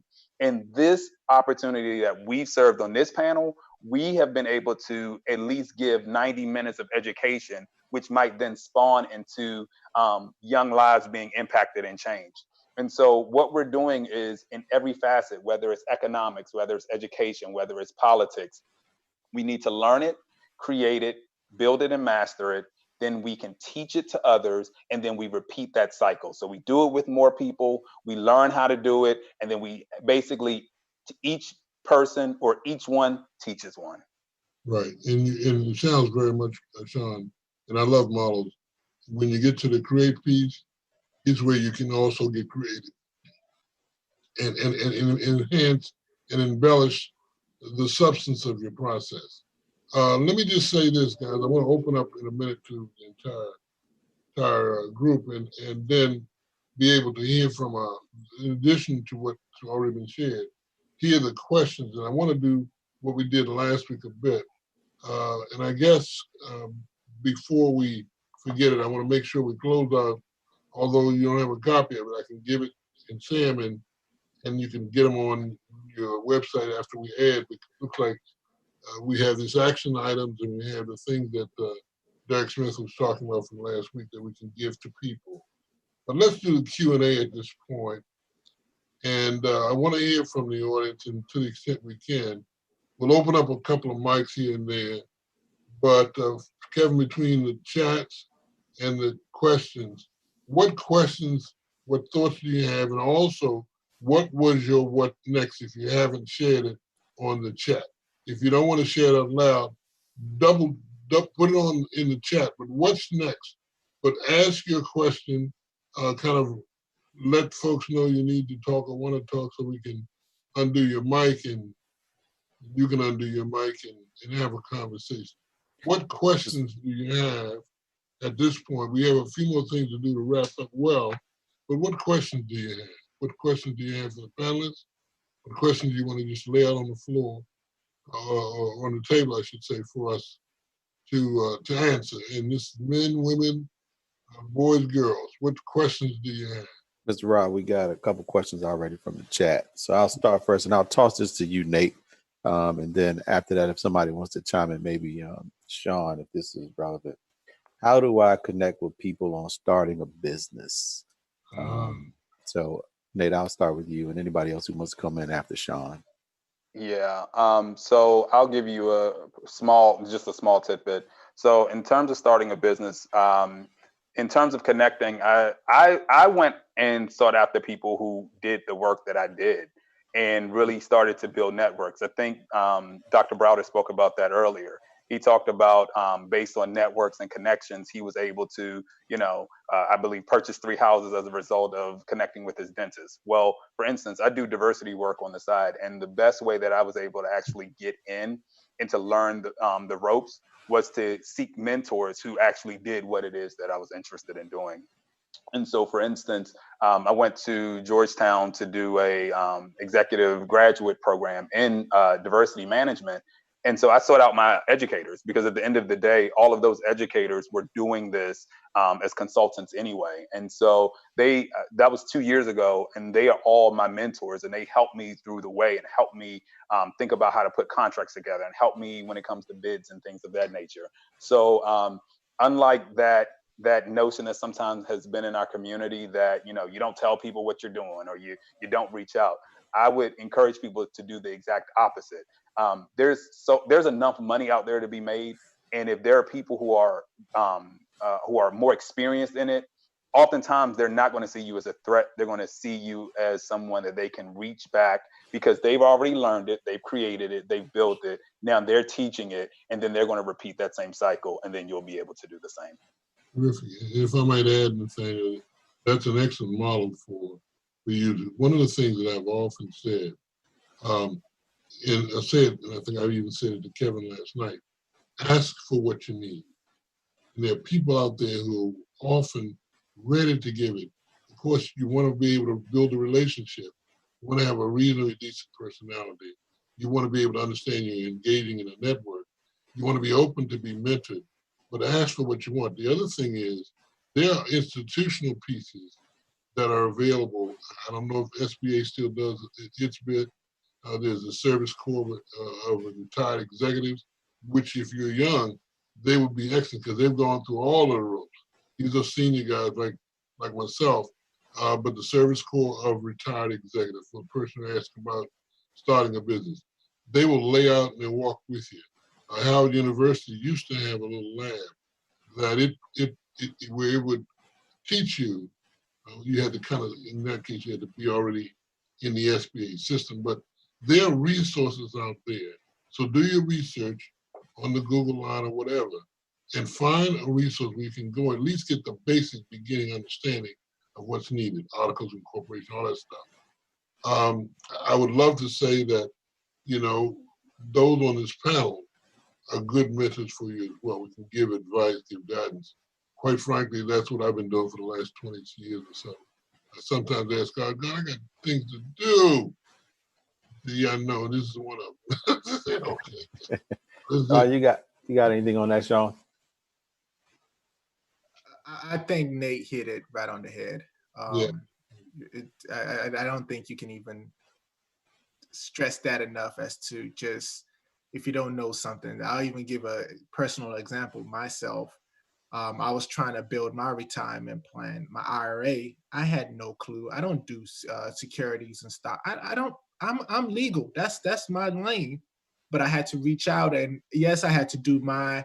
You could research and do other readings, but I'm very practical. I need to be hands-on. I need to be able to see how it's done, and I had to reach out to someone after I got somewhat of a basic understanding. When I say as basic as could be, basic understanding of it, I reached out to someone that does it professionally. And sometimes you have to pay people. I think we always think it has to be free.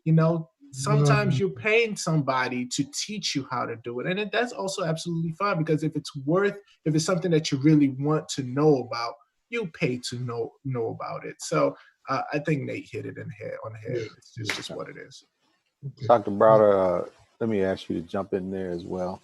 You want to talk a bit about homeschool, as some folks were talking about on the line. Sure. Yeah, I've got to jump off the call now to get on another Zoom call. But, there's a very basic and profound statement that says there's nothing new in the world except the history you don't know. So history is everything, whether it's the history of culture and arts or law or finance or politics, you name it. There's a history, there's a story behind it. And so it's simply a matter of doing the work to get to those stories and then empower yourself with learning from the lessons of others. Nobody can do anything by themselves. We get where we are in life because of our associations with others. There was a number of interesting chats about homeschooling. I am connected with a Black Homeschooling Network, which is located in Virginia, and I'll get details about the principals in that organization. They have curricula, they have advice that they can share with parents who are working with their children at home now, and we'll share that with you all and know that we'll make a difference. So thank you all very much, and I'm sorry I have to leave now, but No. I got to go make some money. Thank you, Dr. Browder. I appreciate you so much, man. Okay, you're welcome, brother. Take care, please. Okay, well, I'll let you later. You take care, partner. All right. Hey, we got one more question. And Ethelbert, I'll toss this one to you.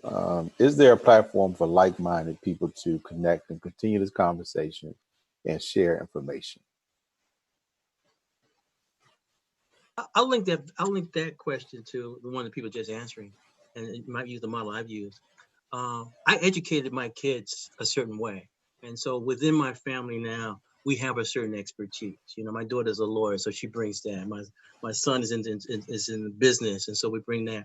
We tapped in to the family network, and then I always felt, as a son of an immigrant, that what happens is that we always are looking for our children to have more education than we have, to bring that expertise. Like, for example, sort of like Sean, I knew nothing about stocks, but my sister did, and she was a nurse, but I'm at Howard University trying to make ends meet, but she made more money than I, because she knew that, okay, within our household, especially when we extend it to our family, there's a certain expertise that we need to tap on that. And that's the same way in terms of homeschooling. Sometimes you have somebody who's an aunt or uncle who might be that retired person and can make that contribution. So I think that's something that's very important, that we all try to tap into that expertise sometimes is right within our homes, or as fathers and mothers, you try to educate your kids a certain way. Okay, and that's what education and parenting it is. I wanted to add into the conversation. Our family has put together what's called the Robinson Family Legacy. It is a 10-year project, and we call it Project 2020. But Project 2010, I'm sorry, it was 10 years from 2010. But the intent was to grab hold of all the expertise that was available in our family. We met, and we've had a few little glitches of late. We met to essentially keep our family connected, one, because we have a large family, 11 brothers and sisters, actually 12. We had a large family of nephews and nieces, but the Robinson Family Legacy model, I'm very happy to give away, because what it really talked about is creating, and we'd love to give it away, it's a way to connect your family and to begin the process of keeping the connection strong. We had we have a 4th of July picnic, I guess you'd call it, a cookout that we've had for 42 years until this last year. We missed this last year. But it's a model that works because it's saying take the expertise, take the knowledge, and use it collectively, collaboratively to build within your family to the extent you can. I'd actually like to say what Nate said very well, and Sean as well. When you get to the place where you know what you do and you do what you do well, swim in your lane and pay somebody else to swim in theirs. I used to try to do my own accounting when I first started my work as a consultant. By the time IRS beat me upside the left side and the right side, and I started looking at the mailbox, and every time I saw a letter, I said, oh no. It was penalty after penalty. I got a sense of what it was to have a good accountant because I had no peace. Every time I looked at the IRS letter, I almost got apoplectic. I was, oh no. Because when I opened it, it was never, I got a check for you, and we're going to give you some money. No, got a penalty for you, and you owe it, and it's going to get heavier if you don't pay it. So swim your leg, get doing what you're doing, and do what you do, and let someone else get paid for doing what they do. It saves so much more time. You can go on, Sean, if you will, a lawyer, so they can go ahead and take care of your money and just get somebody who's trustworthy and valuable. But I wanted to add that point to the entrepreneurial piece. Can I add something real quick, Kevin? Sure. Yep. I think something else I'm seeing in the chat that people are saying, where are the people that we can connect with? Where are the people how we can start these platforms? And I think that one thing that's really important too is at the grassroots level, developing friendships with people who talk about these things as well. I think that it's really nice to be able to have the models or the organizations that you go to have these conversations. But I would be remiss if I didn't say that most of the people that are in my circle have these conversations. And there was a point in time when I had to change my circle in order to get around people who were having the conversations that were similar to me. So I would just say, think about your friends as well. And if your friends aren't having these conversations, also just think about getting additional friends who would be more prone to have these same conversations. Wow. Great point, Nate. I had to have that conversation with my wife 2 years ago. I said, I got to find me a new circle of folks who want to do what I feel passionate about. Right. And you start seeking them out, and you'll find some are friends from way behind, but a long time ago, and then some will be new folks that you will come across. And you got to have a spirit of seeking out those conversations. And everybody doesn't have to look like you. And you really got to go for it if you're going to find that network that's going to help you grow and build. Kevin, I want to ask you: are there people who might ask the guys online?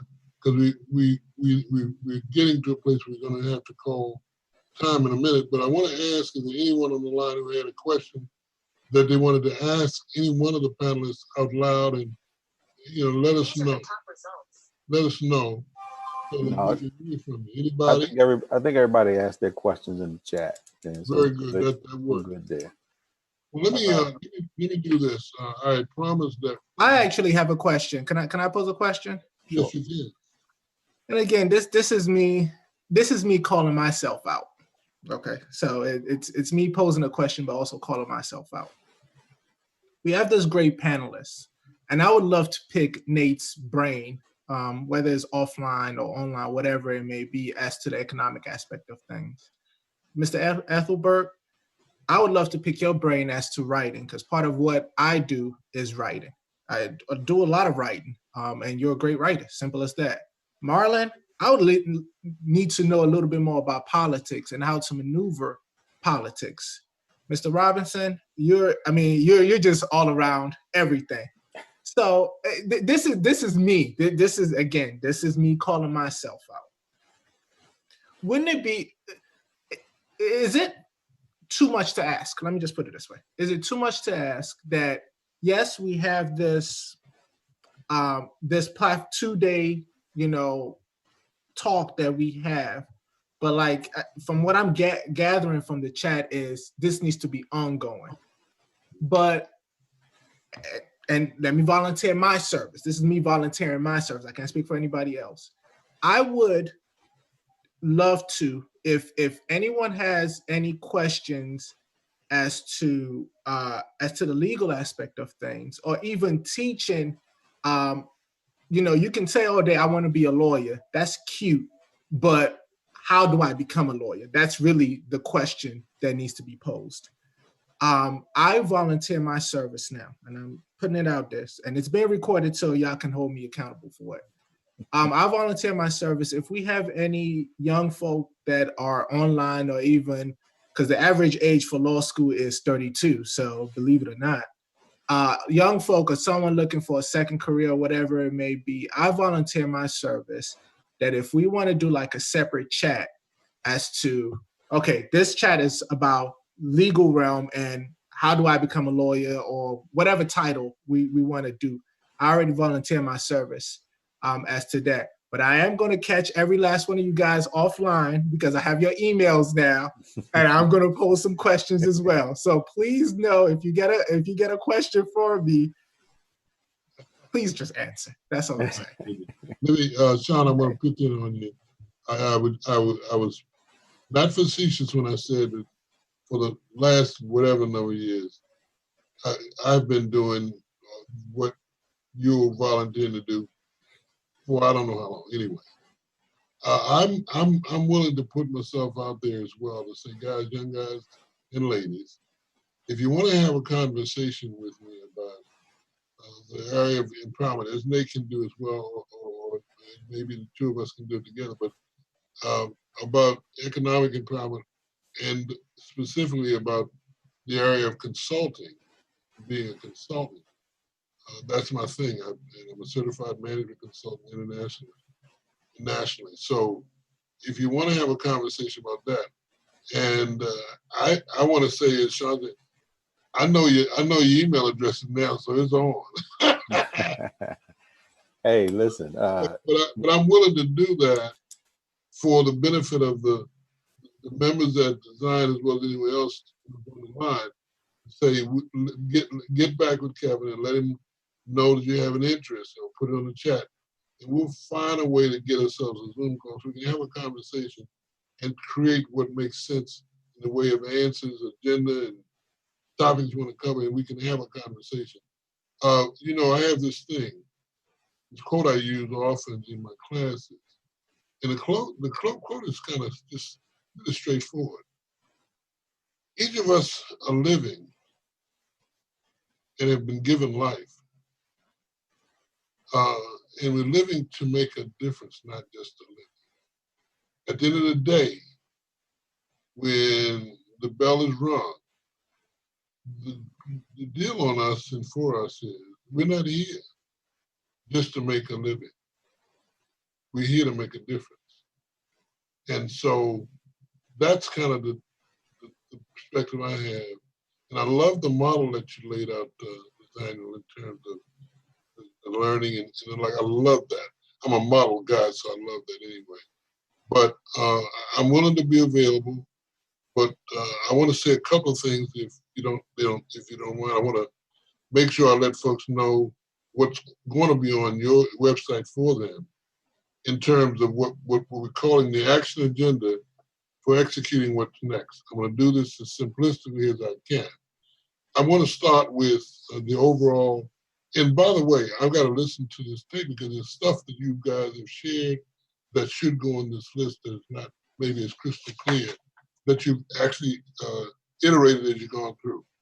Number one, and this is the action agenda for executing what's next, which will be available to Kevin, and he can put it on the website, the church's website. It says, what's next for the African American community and the individuals who are part of it? Number one, learn, understand, and know your history. That is, of your people and of your own. Learn and understand the issues. Number three, determine/understand what you are standing up against and willing to protest for. Is that the word? What are you for? What do you don't like? Number three, identify how you can and how you will get involved in the protest or in the process.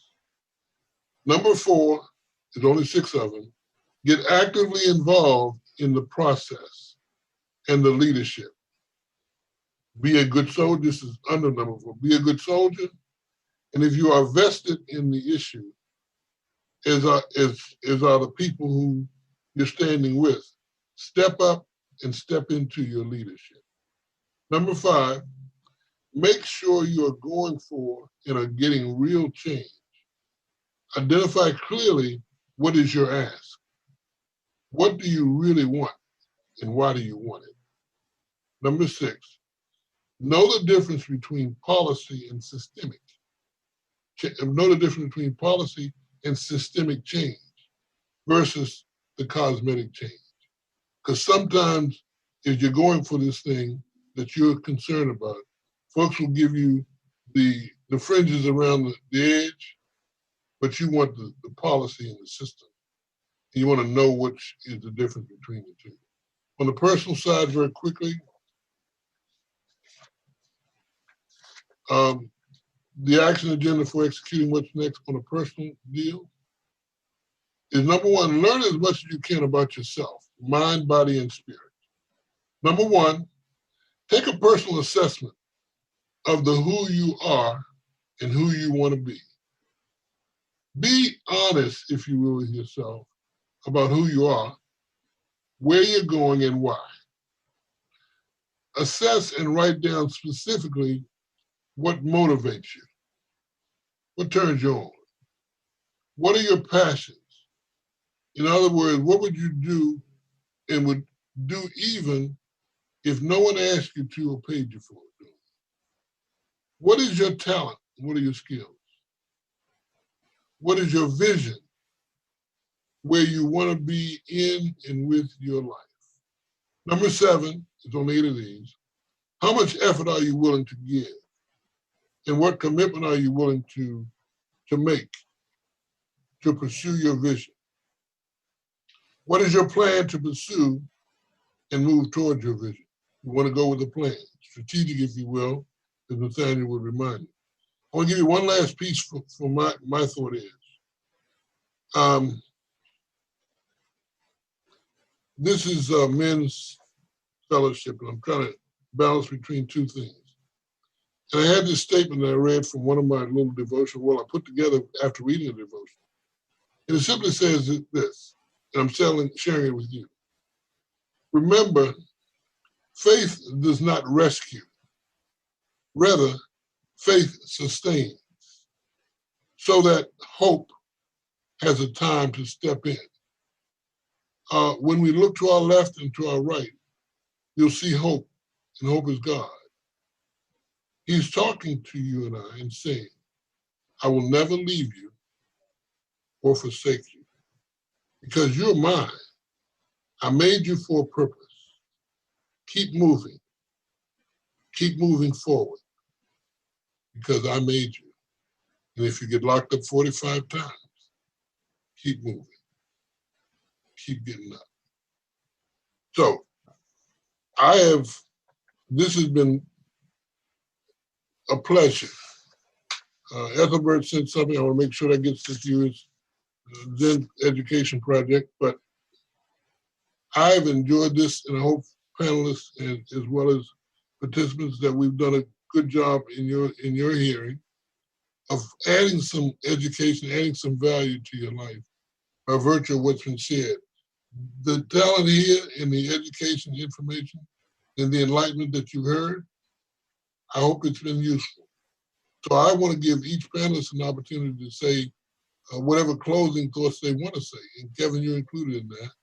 Because Kevin and I have enjoyed the process of learning and working with you, but I'd like to ask each panelist to have what I'd kind of call a closing word.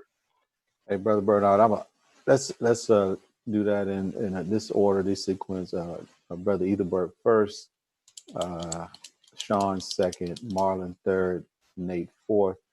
I'll give a few minutes. And Pastor Minister Shaman Smalls is on the line today. He is our Woodbridge. He's our assistant pastor at Woodbridge, and he's also the men's ministry lead. And Shimon will have the closing remarks on Very good. Terrific. All right, Brother Eathworth. Yeah, I just say, simply it's been a blessing, just to, participate in this, and to, meet you, virtually.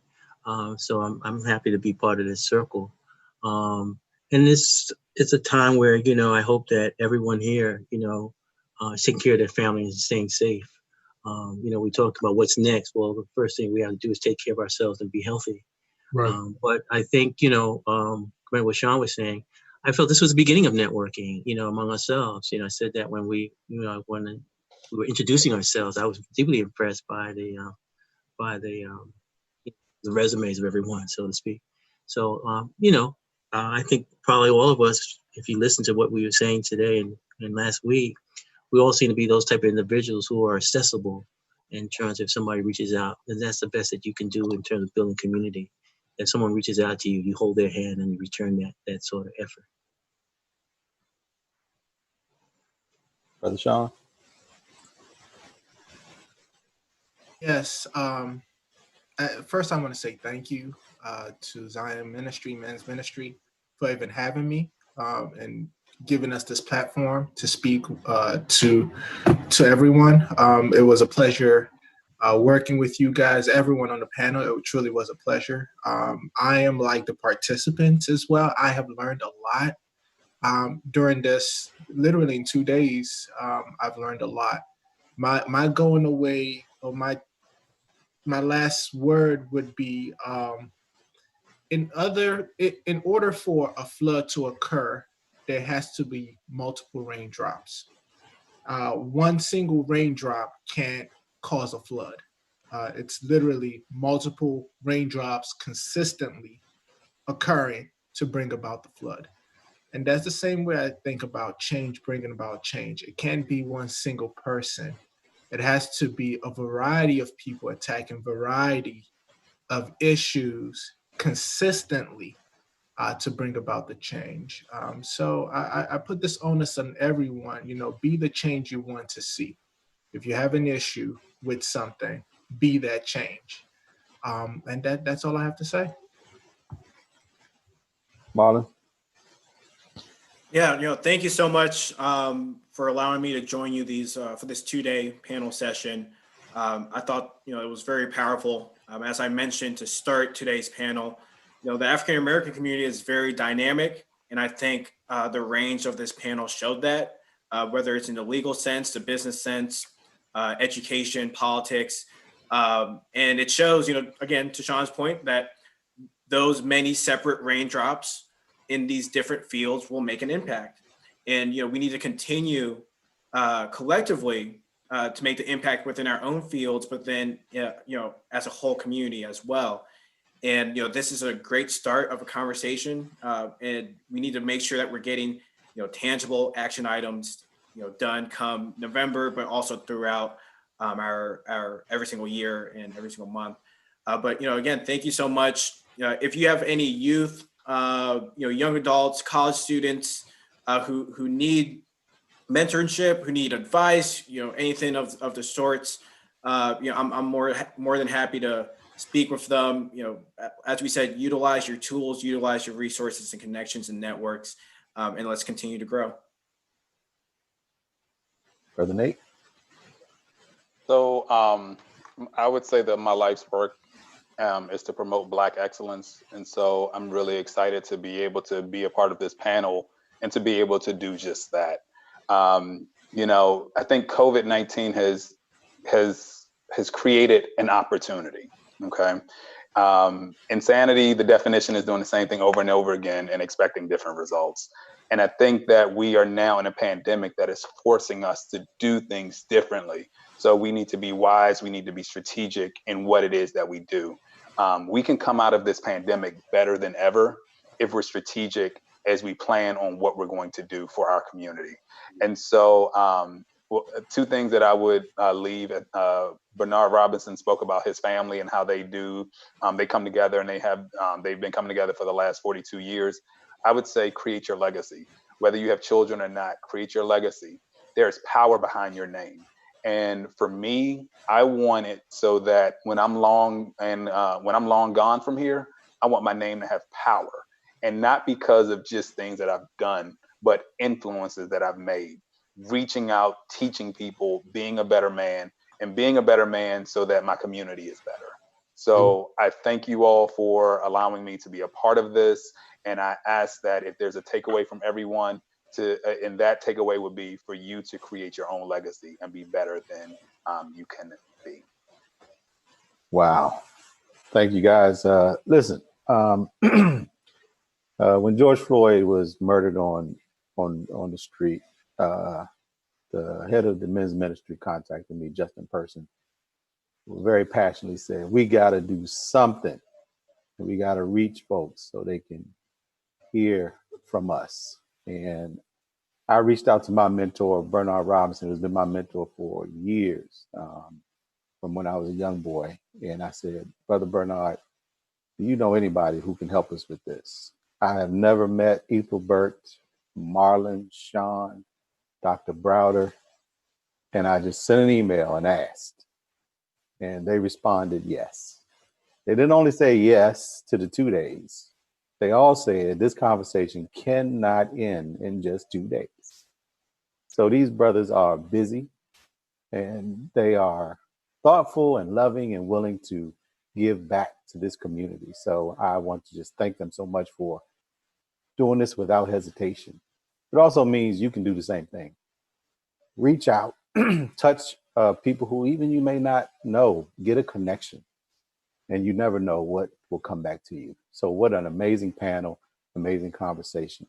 For a little housekeeping, we have the reading materials that folks mentioned that we will share with anybody who registered for this meeting today or last Saturday. I have your emails if you put it in the registration, so you'll get that from us, as well as any notes that we kind of put together after this call to share with you. I will make myself available, as these brothers have said, as a conduit. So if you want to reach them or you want to have a panel discussion one-off, you're looking for law, you're looking for politics, you're looking for writing, business development, let me know through the email. I will try to schedule a moment where we can get these guys even one-on-one with you to have a conversation if necessary, because this is about growing our community and growing our consciousness, not only in Zion, but across the state and across this country. Finally, I'll leave you with one of my favorite phrases. Today is the tomorrow you dreamed of yesterday. Do not waste today. So with that, I'll kick it over to Shaman, who'll give some closing remarks on behalf of Zion Woodbridge, and we'll let everybody go. Shaman. Thank you. To everyone who participated, the first thing that I noticed was just your heart and how you addressed the audience, in your eloquence and talking about what was important. And I just want to say thank you again for how you guys have stepped up and really taken on the call to really show us the way as we kind of move forward from here. For people who were on Facebook, I know you guys were probably a little bit outside of the discussion, but one of the key things that I do want to drop for you guys is we are going to continue this. And I want to let you guys know of a key website to go to, which is zionwoodbridge.org/justice. So I'm going to say it again, zionwoodbridge.org/justice. And basically what that is Zion's Justice League page where you can get information on the what's next. And that's what I want to change to as I continue on this discussion. And basically what I was hearing as we were going on was that phrase, what's next, what's next, what's next? And I want to challenge you guys to keep that at the forefront of your mind as you leave this platform. Like, there was a lot of great information, but if you keep that question in your head, that's going to drive you. And when I started to think about it, I kept thinking about the acronym WN, like what's next for me? What's next for my family? What's next as we continue to go forward? And really, when you think about it, it's when. And what's missing in that is the I. And I want you to put yourself in the middle of what's next so that you create that WIN moment. And that'll help you to be able to set your foot forward to say, I'm going to continue on by connecting with people within and outside of Zion so that this conversation doesn't die, but so that I can reach other people, because we're called to be ambassadors of the information that we have. In essence, to be ambassadors for Christ. And it tells us that in 2 Corinthians 5:20, that our job is to be reflective of what Christ has put in us. And so you're now responsible, unfortunately or fortunately, for the information that you got here today from this great panel of individuals, as well as people in the chat who were just dropping some gems off camera. So I just want to let you guys know that this was truly a labor of love, and that at the end of it, this was just for us to show the heart of Christ, to let you know that we love you and that we want to surround you with great information so that you can get involved as we go forward. There are going to be some future protests. There are going to be some future voting opportunities, and we want everybody to participate. But at the same time, we want you to be educated when you participate in those spaces. So please know that the Zion Justice League is going to give you that information so that you know what to do next in that season that comes forward. And so with that being said, I will take time to turn it back over to Kevin unless he wants me to close us out in prayer. Absolutely, Brother Shimon. Please close us out, and we'll let the folks go. It's been 2 hours. Absolutely. Lord God, we just thank you for this time together. We thank you for your grace over our lives, God. Let us not have this fall by the wayside like so much information that we receive, but let it take root in our hearts and minds, God. I pray that it would spring up in us to want to go out and do something, God, whether it be economically, physically, educationally. Let this not die, God. Let this seed fall on the fertile grounds of our hearts. I pray that you would help to empower us, God, in ways that we don't feel confident in, that you would surround us with the resources that we need to go forth and do great and mighty things in your name, God. I pray that you would continue to lead us, but most importantly, never leave your presence away from us, but continue to help us to enjoy your spirit and to walk by your grace. We thank you for your loving kindness. We thank you for your peace, and we thank you for your word. It's in your Jesus' name we pray. Amen. Amen.